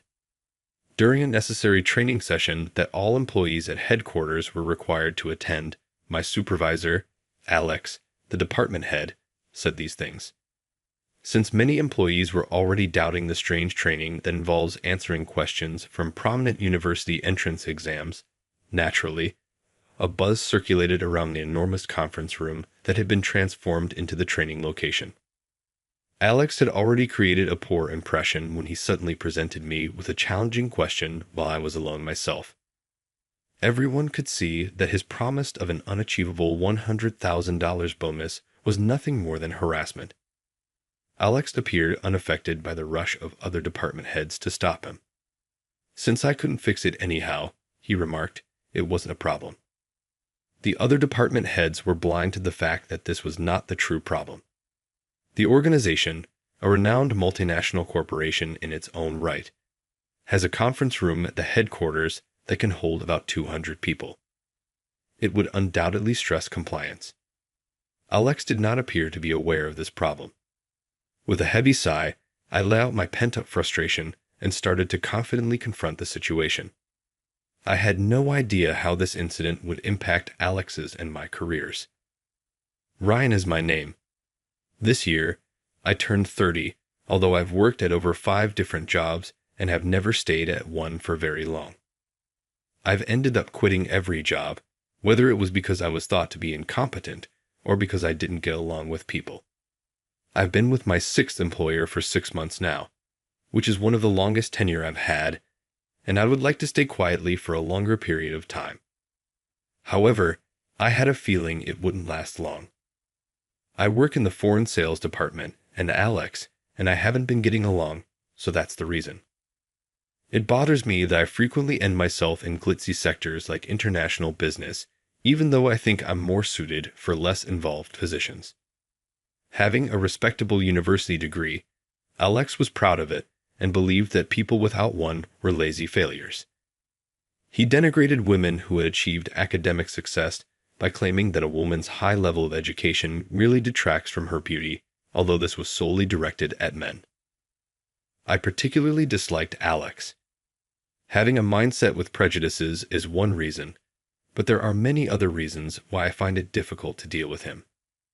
Even past 50 and unmarried, he boasted about his popularity with women and often made inappropriate comments to female colleagues. In an era where compliance is crucial, he carelessly made crude jokes, making female employees uncomfortable. He looked down on male employees without college degrees, taking credit for their work or blaming them for his mistakes. Taking credit for someone else's work, especially while looking down on them, shows a complete lack of pride. Alex, who despises me the most in the department, often makes snide remarks, saying, "How did a middle school dropout get assigned to such a prestigious department using underhanded methods?" I don't understand why he mistakes me for a middle school dropout, but more than that, I detest being thought of as someone who used dirty tricks to get here. I would have preferred to work in a supportive role like accounting or administration rather than a high-profile department like international business. But we can't always be placed in the department of our choice, so we have to do our best in the department we're assigned to, right? To Alex's dissatisfaction, he assigned me menial tasks like copying and data entry. I didn't mind the work itself, as I preferred tasks that allowed me to work quietly on my own. However, his attempts to sabotage my work, like spilling coffee on documents or kicking my chair during data entry, were intolerable. Thankfully, My colleagues were aware and supportive. They even appreciated my ability to work accurately despite the interruptions. Emily, a colleague of the same age, seemed to trust me greatly, often coming to me for advice on work matters. Alex seemed displeased by that as well. Emily is the only highly educated female employee whom Alex doesn't belittle with his comments. The reason is that Alex favors her, but Emily pays him no mind. In fact, it wouldn't be an exaggeration to say she dislikes him. While no one in the department is fond of Alex, Emily probably dislikes him the most. It's only natural to feel aversion towards a man 20 years your senior making unwanted advances. Emily is not just beautiful within our department, but is considered one of the most attractive women in the entire company. Rumors have it that she was scouted numerous times during her student years.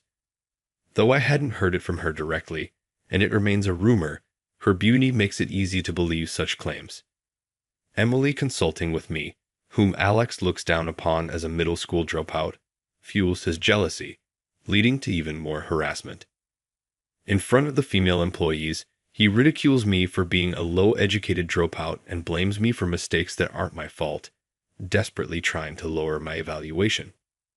However, no one takes Alex's words seriously since he's disliked by everyone in the department, which only serves to lower his own reputation further. My colleagues say I should talk back, but I see no point in responding to Alex's nonsense that nobody believes.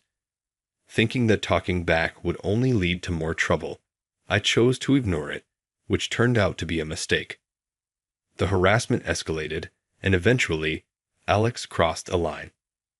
This incident occurred during a company-wide employee training that was said to involve all staff in the headquarters. This all-company training happens once a year, with each department head taking turns being in charge. The responsible department head decides on the training content, supposedly to enhance the employees' skills.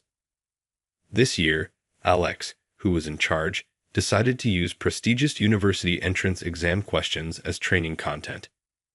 Even if you've graduated from college, it's understandable that many are puzzled, as not many can solve the entrance exam questions of a prestigious university, which has the highest standard deviation score in America. Doing something like a test doesn't seem to enhance employee skills. When other department heads voiced their concerns, Alex replied, "No matter the age, studying is important. We mustn't forget the importance of effort. If the purpose is to cultivate the ability to make an effort, testing seems pointless. Tests are meant to assess results, especially entrance exams, which are designed to measure abilities. The training seems tailored for Alex to feel superior to those he deems less academically capable. Fortunately, the training's outcome doesn't affect evaluations, so failing to solve the problems isn't an issue. Some employees nostalgically engaged with the questions, but most quickly gave up, seeing no point in attempting them. Achieving a perfect score would bring no recognition, so it's understandable that many lost the motivation to try. If this were a college entrance or job examination, everyone would undoubtedly strive to solve the problems even without clear understanding.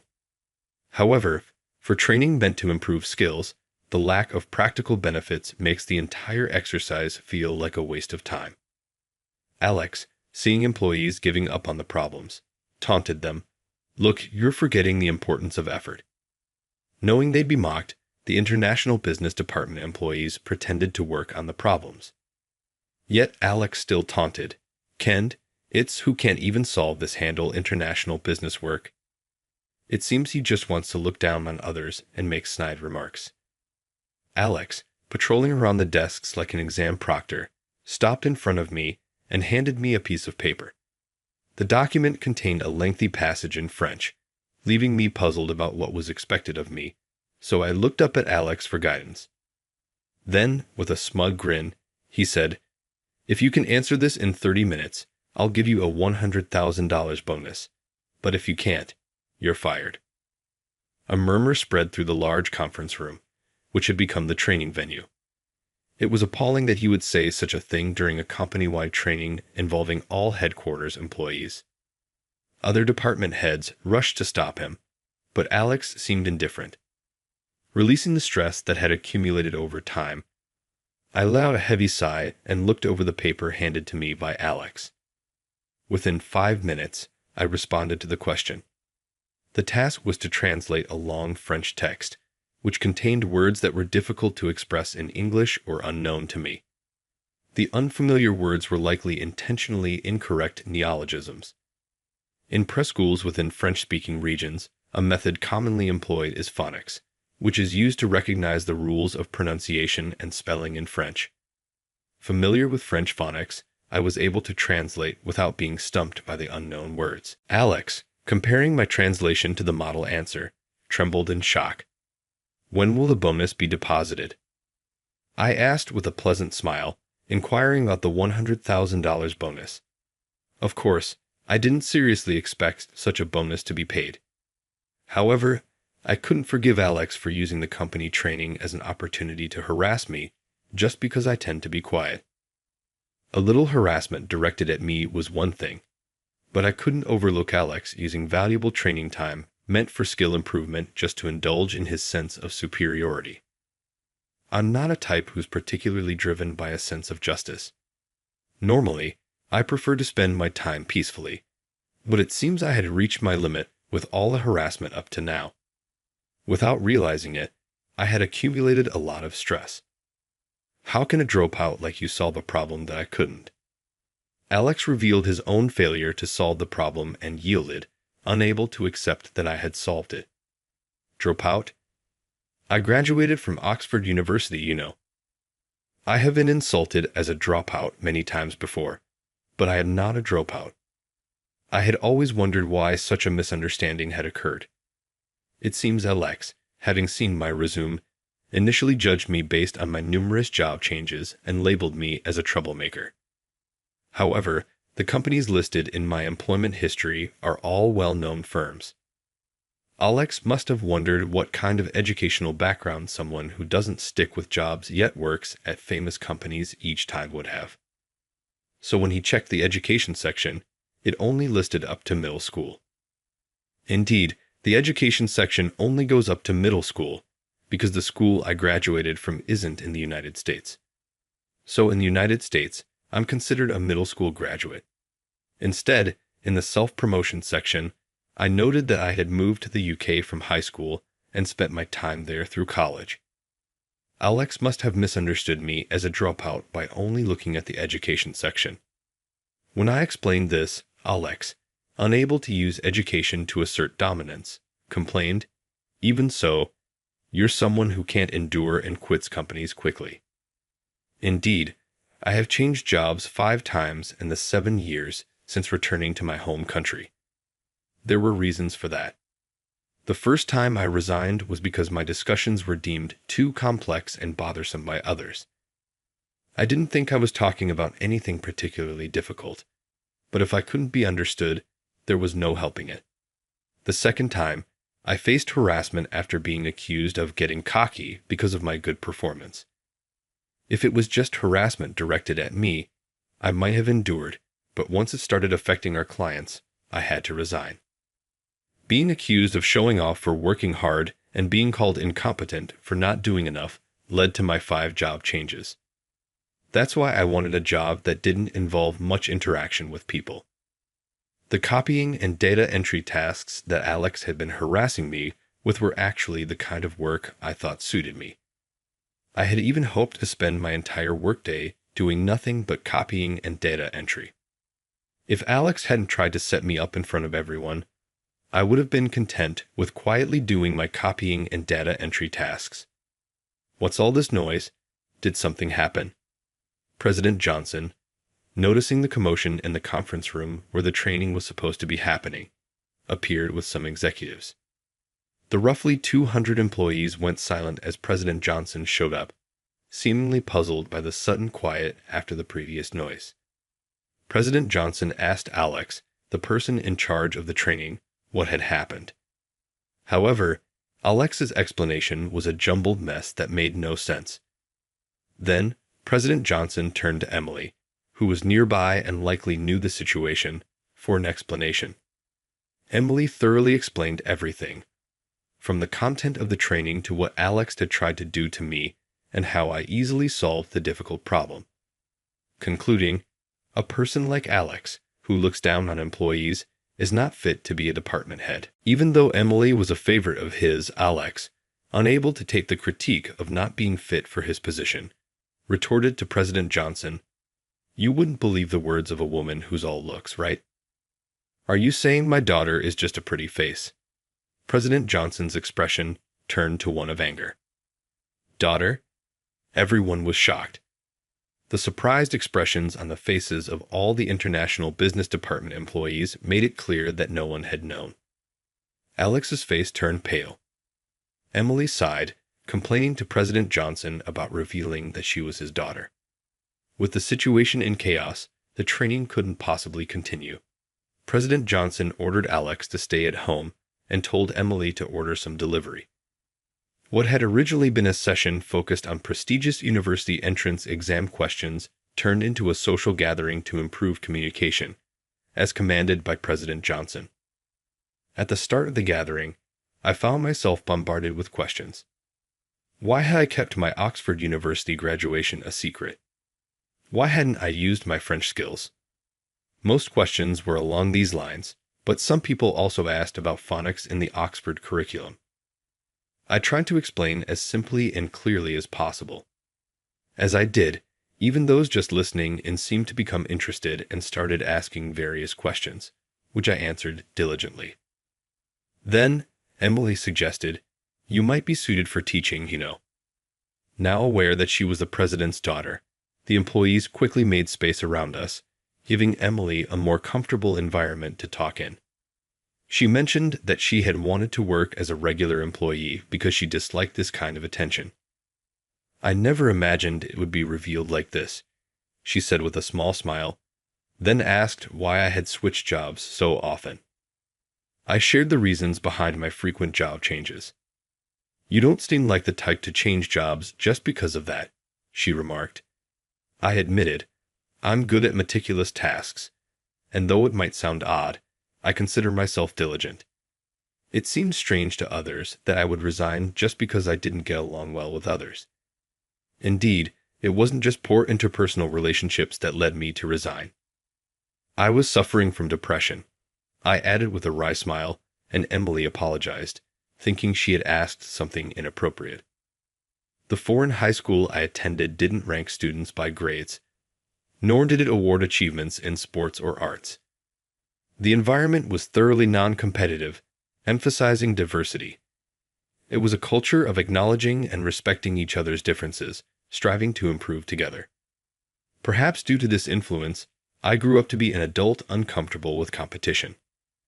I tried to share my methods and knowledge with colleagues, but that only made me seem like a troublesome know-it-all. Gradually, this took a toll on my mental health, and I ended up resigning from my last 2 jobs within 6 months.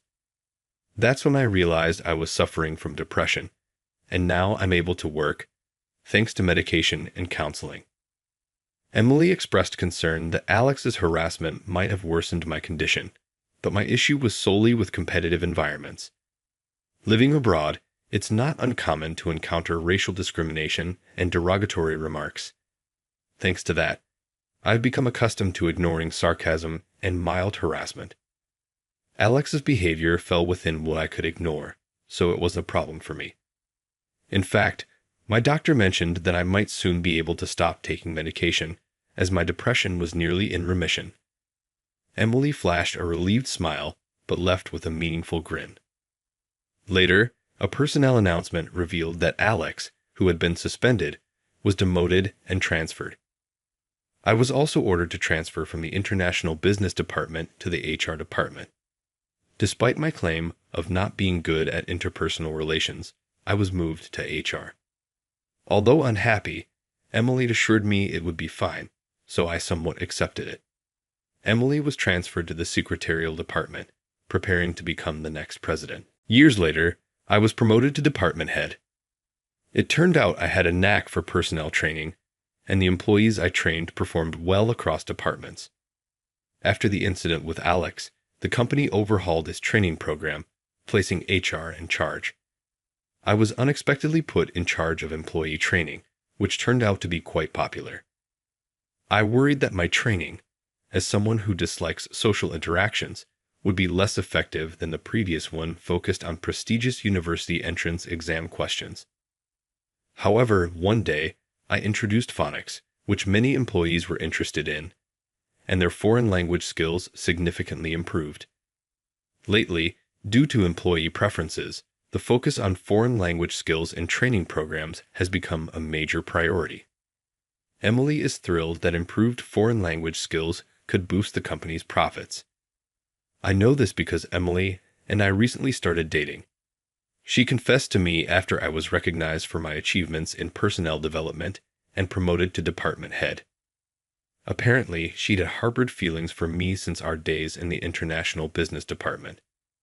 When I questioned why she liked a quiet, slightly chubby guy like me, she said my humble demeanor, despite my competence, was what she admired most.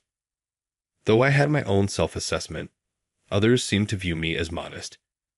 Thanks to Emily's plans for my physical improvement, I've also gotten in better shape, making everything even better. While enjoying my happiness, I learned of rumors that I was being considered for the next president of the company. Believing that Emily was destined for the role, I asked her if the rumors were true. Emily said nothing had been decided yet. However, the current president seemingly favors me, hinting at it in casual conversations. Emily expressed doubts about her suitability for the presidency. After all, if I became president, I might end up encouraging competition among employees, right? She mused. I, too, preferred to avoid fostering a competitive environment. Yet, the idea of me becoming president was daunting. Seeing my apprehensive expression, Emily laughed and said, "If we could just combine our strengths, we'd be perfect for the role." I couldn't help but laugh along, wishing such a solution were possible.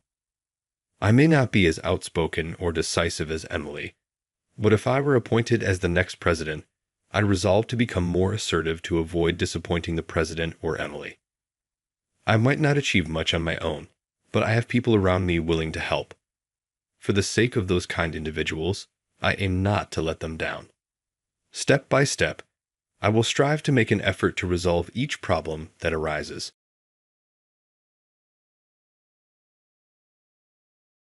Is that your child? Oh. Children of middle school grads, I suppose, do end up looking awful. At a posh restaurant, I ran across Jessica, a gorgeous classmate who tormented me in school. My daughter Lily was even the target of Jessica's hurtful remarks, which claimed that a child is ugly just because her parents did not complete high school. How could she tell a 9-year-old that? Lily groaned as I balled my fists, saying, "Hey, Dad, maybe you should just fire this woman already." Jessica erupted in laughter at Lily's comment. "You know, kids of dropouts are pretty dumb, don't they? You little brat, what did you just say? Is it your intention to get me fired? Lowlifes who don't know where they belong are a pain because of this. You understand? You and I live in worlds that are entirely separate from one another and never come into contact. Perhaps I should permanently close that snarky mouth of yours." Jessica's face became white as I was about to intervene and stop her from snapping at Lily when an old man showed in. John is my name. I never experienced the delights of playing outside because I was born prematurely and suffered from illness throughout my youth. There were a lot of kids my age in the housing complex where I lived with my parents, but I wasn't much fun to play with since I would cough while playing tag and feel ill midway through hide and seek. It's not pleasant at all to play with you. Sick children should stay at home and take it easy. Don't come in. After a while, even the initially friendly older children began to avoid me, and the smaller ones did the same. Before I knew it, not a single person spoke to me, not even when we crossed paths in the courtyard. As subcontractors for a big business, my parents operated a tiny metalworking factory. They had a few employees and were constantly on the go, never returning home throughout the day or night because of impending deadlines. My days were spent by myself, reading library-checked books and taking in the happy sounds of laughter outside my window. A deep, lonely loneliness was always with me. "I'm sorry, John." As if by habit, my mother would always apologize to me when she arrived home from work late. My mother's body, exhausted from too much work, was as fragile as mine, and I would frequently touch her thin back while she fought back tears. "I'm confident you'll make wonderful friends once you start school. Please wait a little while longer." I clung to that hope as I started primary school. As my mother said, I might be able to make some friends as well. I genuinely thought that at first, but as a thin, weak child, I instantly stood out in all the wrong ways. My lanky frame was clad in ill-fitting garments that were handed down from relatives as soon as I started school. I even had clumsy, mismatched pencils and notebooks that looked more like they belonged in a factory than a classroom. That child is strange, isn't he? Indeed, he appears to be extraterrestrial or something. I was made fun of for being unclean and undernourished as I walked down the hallway. Dust picked up during cleaning would tear my shoes and gym clothing to tears in the trash if I looked away from my belongings. I would carry them home in a plastic bag after discreetly washing them in the sink. I used to cry silently in my bed at night from the humiliation and rage. How was school going? Are you enjoying yourself? My father was a quiet man. He often stayed overnight at the factory during busy times and rarely came home, but whenever we saw each other, he would ask me about school in his quiet way. He used to have a hard time with asthma too, you know. That's why he worries about you so much. Really? He always tells me not to tell you, though. My mother would smile mischievously, her eyes shadowed by dark circles. Seeing how exhausted she was broke my heart. Despite their own fatigue, they always put me first. I never wanted them to know I was being bullied at school, and so, without seeking help from anyone, my lonely 6 years of elementary school came to an end. Then came spring. I thought that maybe once I started middle school, the bullying would at least die down a bit. But that small hope was quickly crushed when the bullying only intensified. Apparently, some of the kids from my elementary school exaggerated stories about me to the new classmates. Before I knew it, they gave me a cruel nickname, a twisted play on the word germ. Could it really be that just because I was poor and didn't look the part, I became such a target? I soon found out the reason. The ringleader of the bullying against me was a shockingly beautiful girl. Her name was Jessica. Her father was the CEO of a major metal materials company, and she always wore the latest fashions, flashing a charming, idol-like smile at everyone.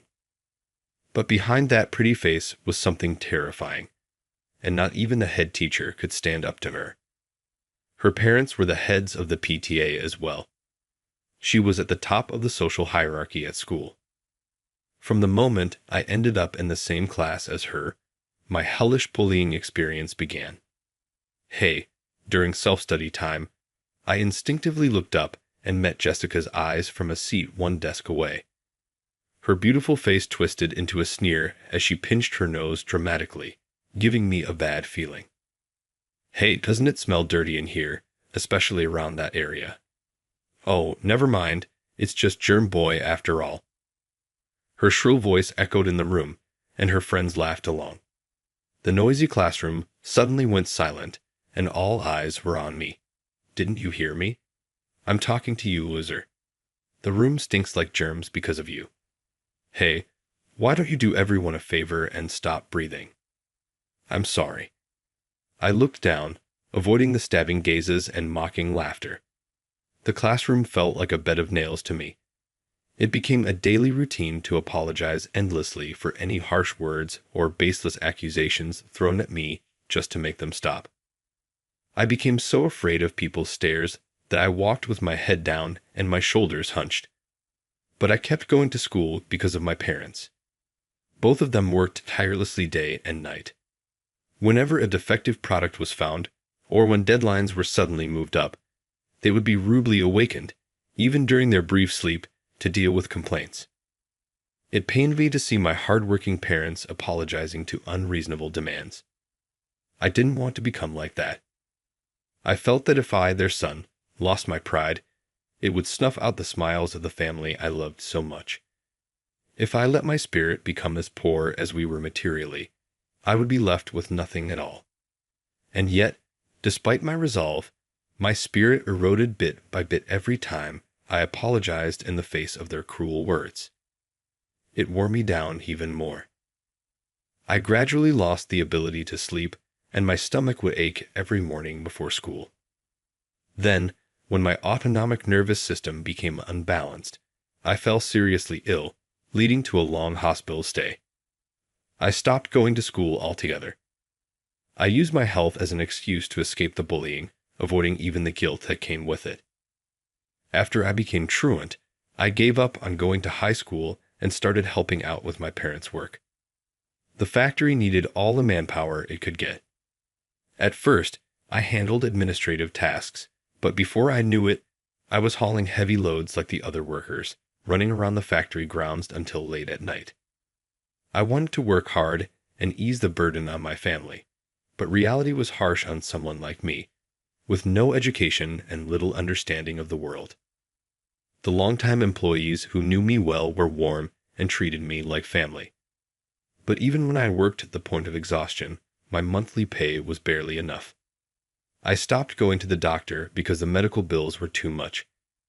I was overwhelmed with anxiety about the future. I had no education, no money to start anything new, and even if I started studying now, what would be the point? Whenever I felt weak, the sneering faces of the neighborhood kids, Jessica, and my classmates would flash through my mind. Days passed in a blur as I pushed my body to its limits, dragging around the weight of my anxieties like chains. It happened while I was anxiously checking the deadline for the next product. Suddenly, a sharp tearing pain shot through my chest. My strength drained from my body, and I collapsed onto the floor. My chest felt tight, and I struggled to breathe, gasping for air, unable to take a breath. My mother, holding my convulsing body, screamed, "Somebody call an ambulance. Quick." The lack of sleep and the grueling work that stretched late into the night had taken its toll. I was diagnosed with a pneumothorax due to overwork and had to undergo emergency surgery and a hospital stay. The doctors told me I'd need to be hospitalized for a week. "You need to take better care of your body," my longtime doctor said with a hint of anger in his voice when I saw him for the first time in a while. As I looked at the strands of gray hair at his hairline, I realized how much time had passed since my last hospitalization. His stern lectures hadn't changed, but now I could feel the kindness behind his words that I once only found intimidating. After my morning checkup, I went to the hospital courtyard. There was a small bench next to a flower bed. This had always been my favorite spot at the hospital, where I had spent much of my childhood as a frequent patient. Though it was already past noon, the courtyard was nearly empty, with only a single book left on the bench. Is this someone's forgotten book? I thought as I opened it to check for a name. I recognized the title. It was a children's book I had read before. "Do you want to borrow that? It's a kid's book, but it's pretty good," I heard a clear, confident voice say. I turned around to see a young woman in a hospital gown and a medical cap. That was the moment I met my future wife, Emily, who was 2 years older than me. She was frail like I was and had been friends with books since childhood.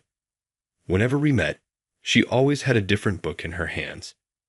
She said she was the type who never bought books because once she read them, she remembered most of the content. Her biggest complaint was that the hospital library had run out of books she hadn't read. Watching her lively expressions change in front of me, it was hard to believe she was seriously ill. If not for the hospital gown, she was incredibly knowledgeable, quick-witted, and never flaunted her intelligence, which I found admirable. According to the nurses, her bright personality made her a beacon of life for the children and elderly patients during her long hospital stays. "So, you're working at your parents' factory now, huh, John?" "Yeah, I couldn't go to school, and I've been so busy with work at the factory that I haven't had time to study at all." "What's that supposed to mean? Are you saying I'm lucky to have free time?" "No, that's not what I meant."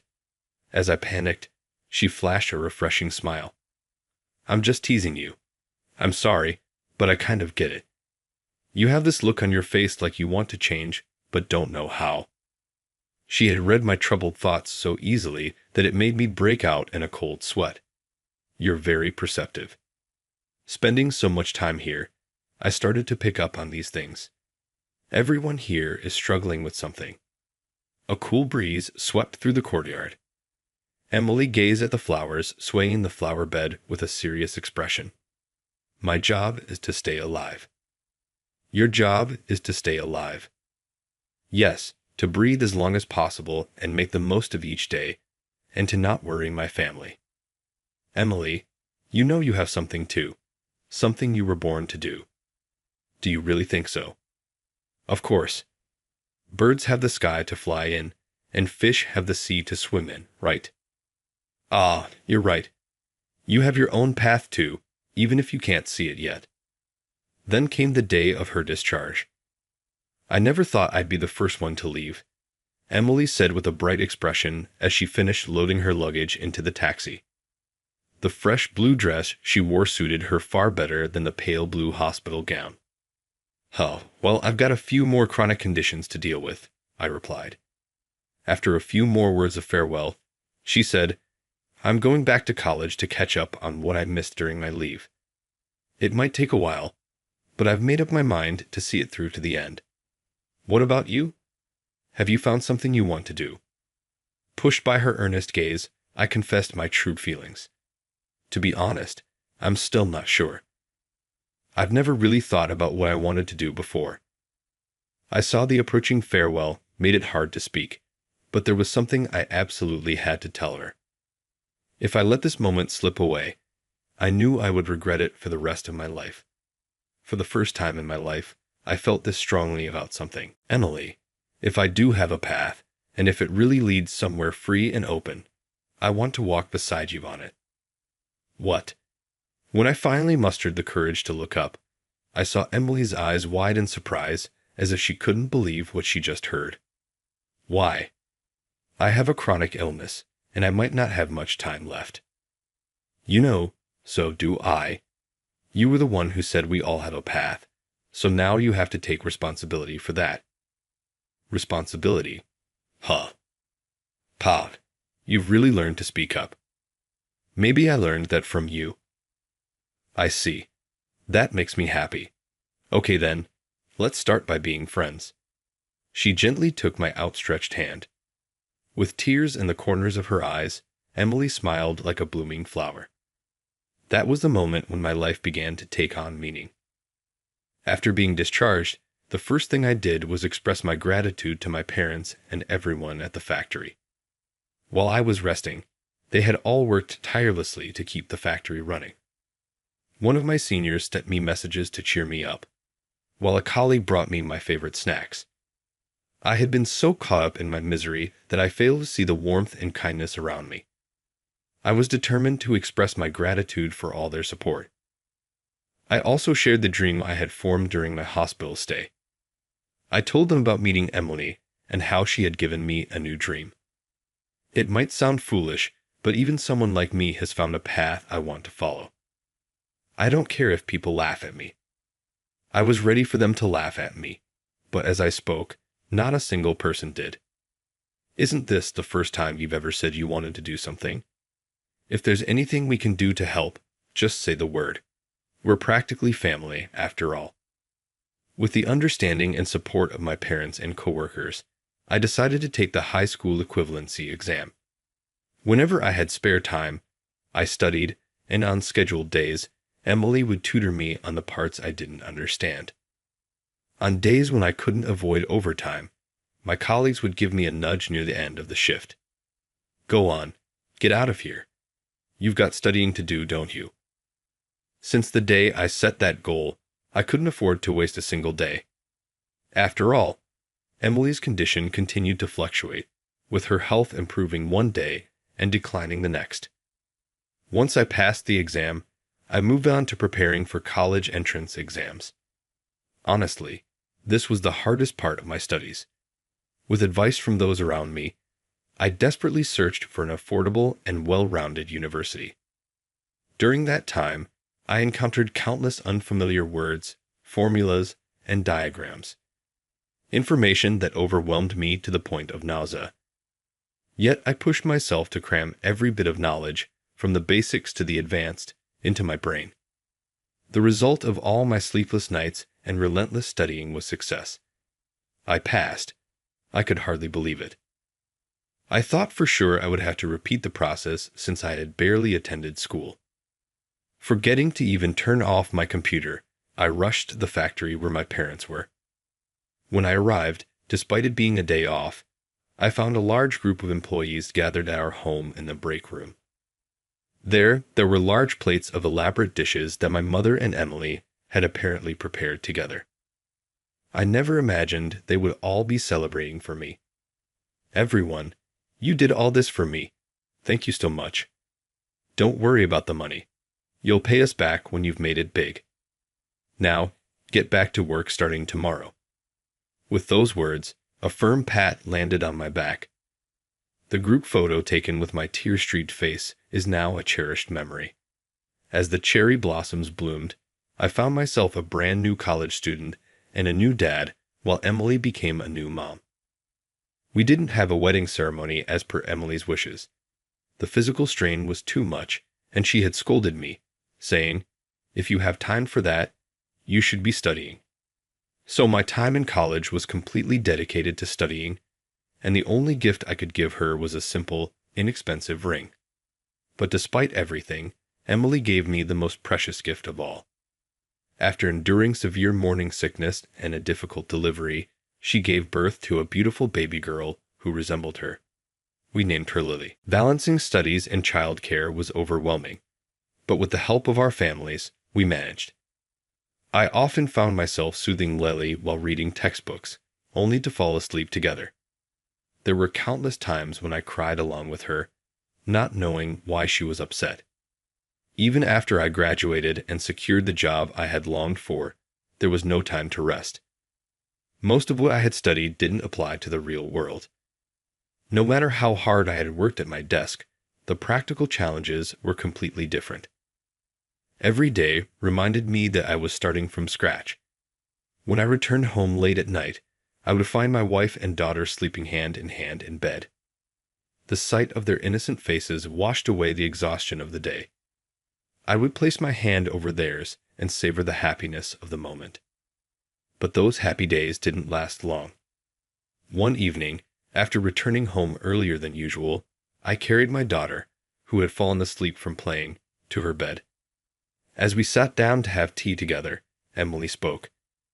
"I'm going to be hospitalized again the day after tomorrow," she said. "What? My mom's coming to help for a while. So I'm sorry, but I'll need you to take care of everything else." "Wait a minute. Don't tell me it's again." "Yes, the tumor has grown. I've been having terrible headaches lately, and the doctor said I need to be admitted immediately." "No. Why didn't you tell me something so important?"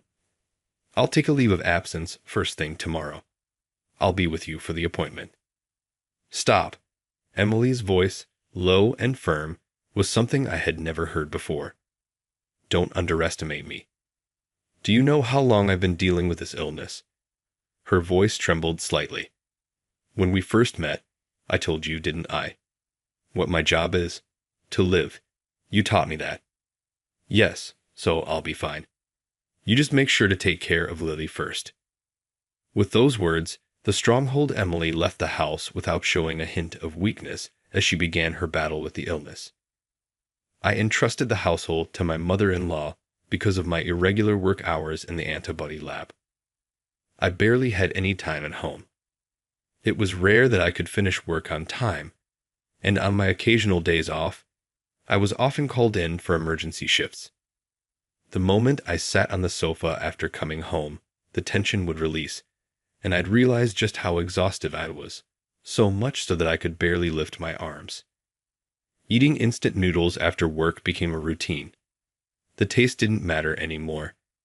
I bought the same brand in bulk out of sheer habit, eating and then immediately passing out. If my wife saw this, she would definitely scold me for such a lifestyle. Seeing the pile of discarded instant noodle cups, my daughter Lily, now in 5th grade, started preparing meals for me to eat later. The gentle flavor of her homemade omelet brought back memories of my wife's cooking, which I hadn't tasted in a long time. Lily, you're such a great cook. With your food, Dad can keep going forever. One day, as I was praising her cooking like usual, large tears began to roll down Lily's cheeks. What are you talking about? You just don't get it, Dad. If you collapse too, I'll be all alone at home. That's why I want you to at least eat something nutritious, please. I'm begging you, don't push yourself any further. Her desperate grip on me made me realize the truth. Looking at myself after a bath, I saw a gaunt, pale figure. No wonder she was worried. Remember, breathe as long as possible and live each day with joy. And don't make your family worry. My wife's cheerful voice from when we first met echoed in my mind. That's right. I had promised to protect them. I'm sorry for making you worry, but don't worry. Neither your mom nor I will ever leave you alone.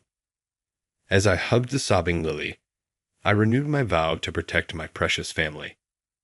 After a long while, I managed to take some time off, and I decided to take Lily to a high-end restaurant.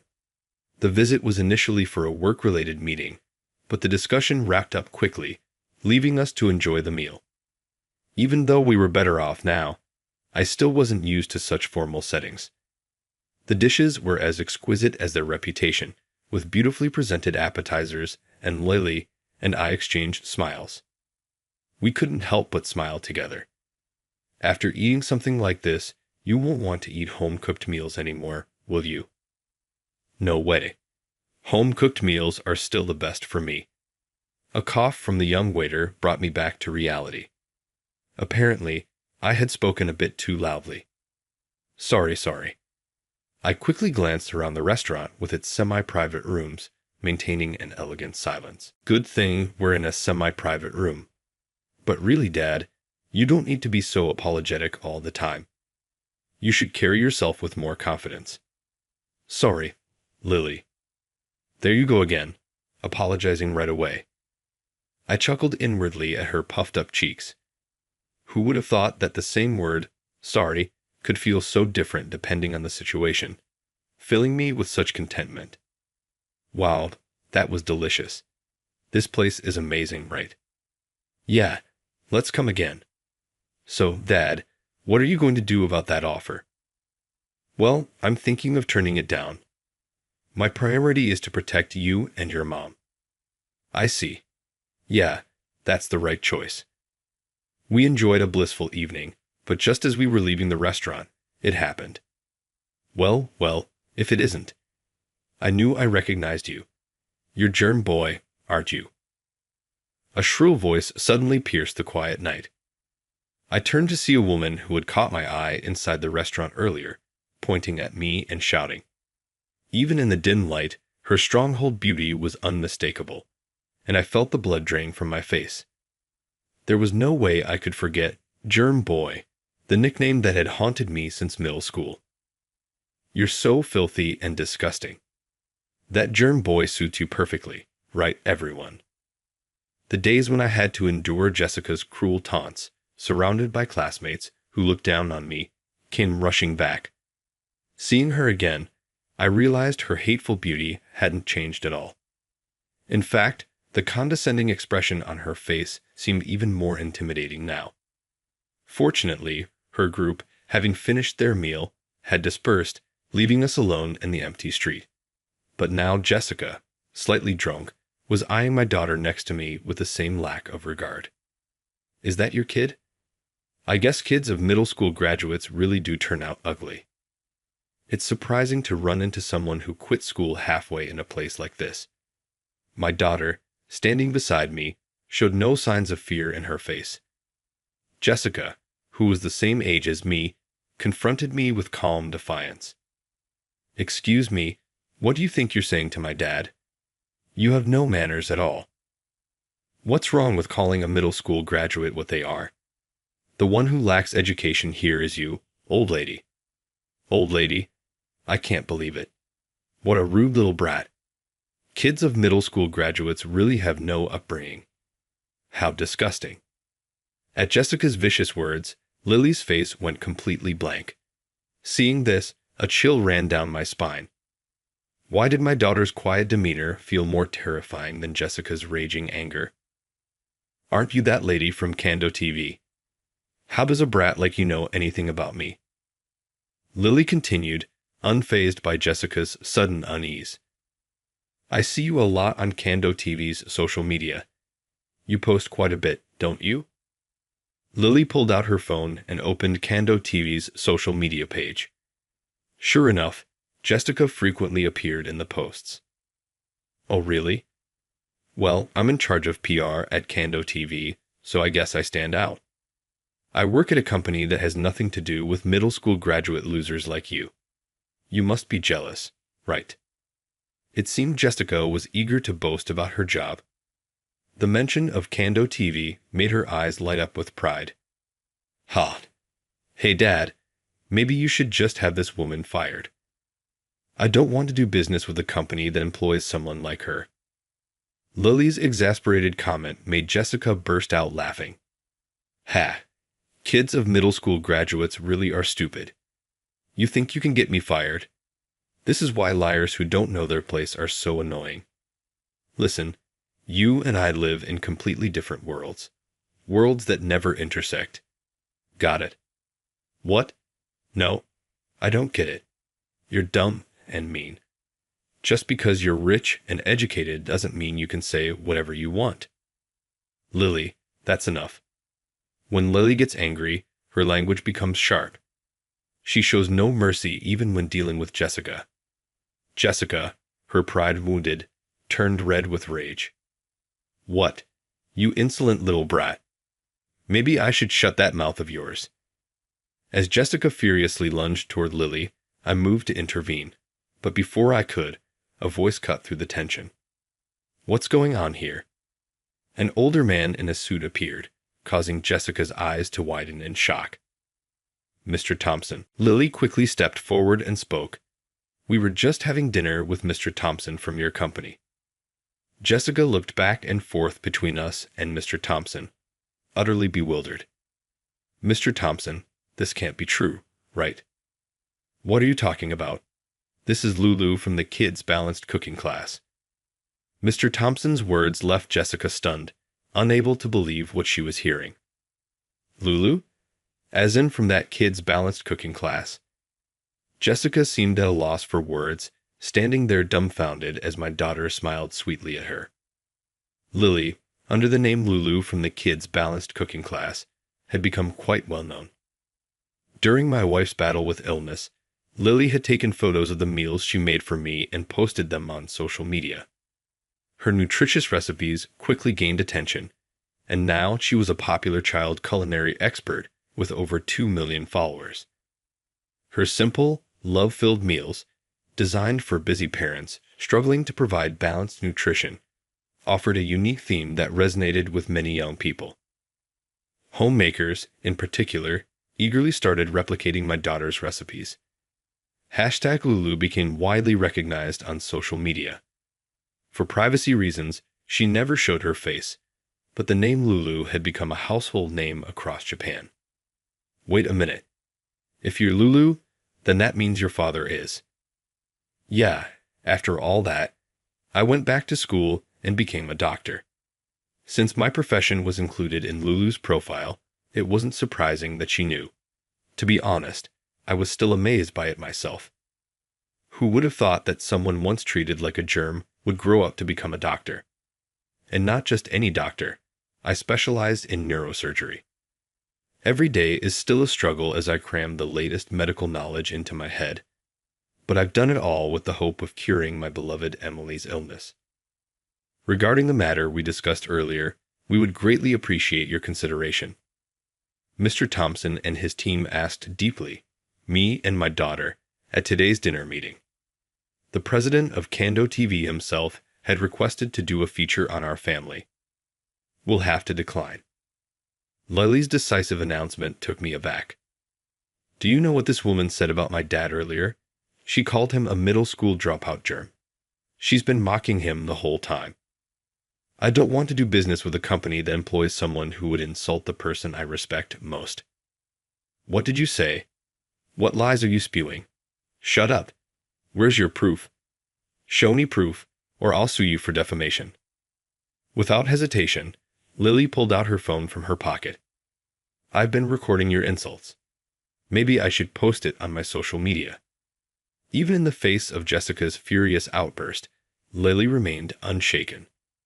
I couldn't help but think that she truly took after Emily.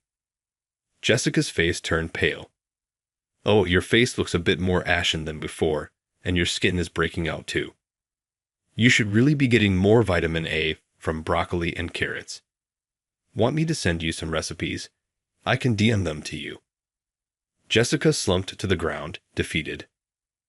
I deeply apologize for the unpleasant experience you've had today, John. We will take strict disciplinary action against Jessica, so please reconsider allowing the interview. Mr. Thompson pleaded, turning to me. What? Mr. Thompson. Jessica looked up at him with desperate eyes, but Mr. Thompson silenced her with a stern command to keep quiet, leaving her speechless. Leaving the situation in Mr. Thompson's hands, I finally turned away and walked down the road leading home with Lily. In the end, we politely declined Kando TV's request for the interview. Even without Jessica's behavior, I would have refused. Emily is still fighting her illness, and for me, nothing is more important than my family, Emily, Lily, and everyone around us. However, if our family's journey could one day offer support to someone else, that would be a wonderful thing. Thankfully, Emily's condition is improving. If things continue to go well, the day we can live together as a family again might not be far off. Later, the incident Jessica caused at the TV station became a significant issue within the company. Despite Mr. Thompson personally requesting the feature on Lulu, Jessica ruined everything. As a result, she was transferred to a subsidiary, but even there, rumors spread, and she eventually resigned. Looking back now, I realized that the long years of bullying were just the prelude to meeting the family I love so dearly. What matters most is to cherish the people in front of me, to breathe as long as possible, to live each day with joy, and to not make my family worry.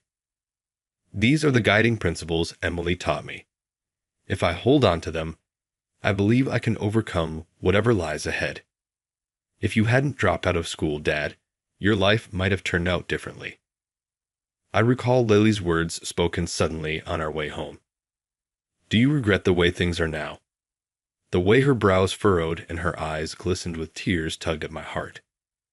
One day, if I'm ever asked in an interview, no matter who in the world asks, I think I'll probably smile and say, even if I could choose a different path, I wouldn't hesitate to become a middle school graduate because I know that path would lead me straight to meeting Emily and Lily.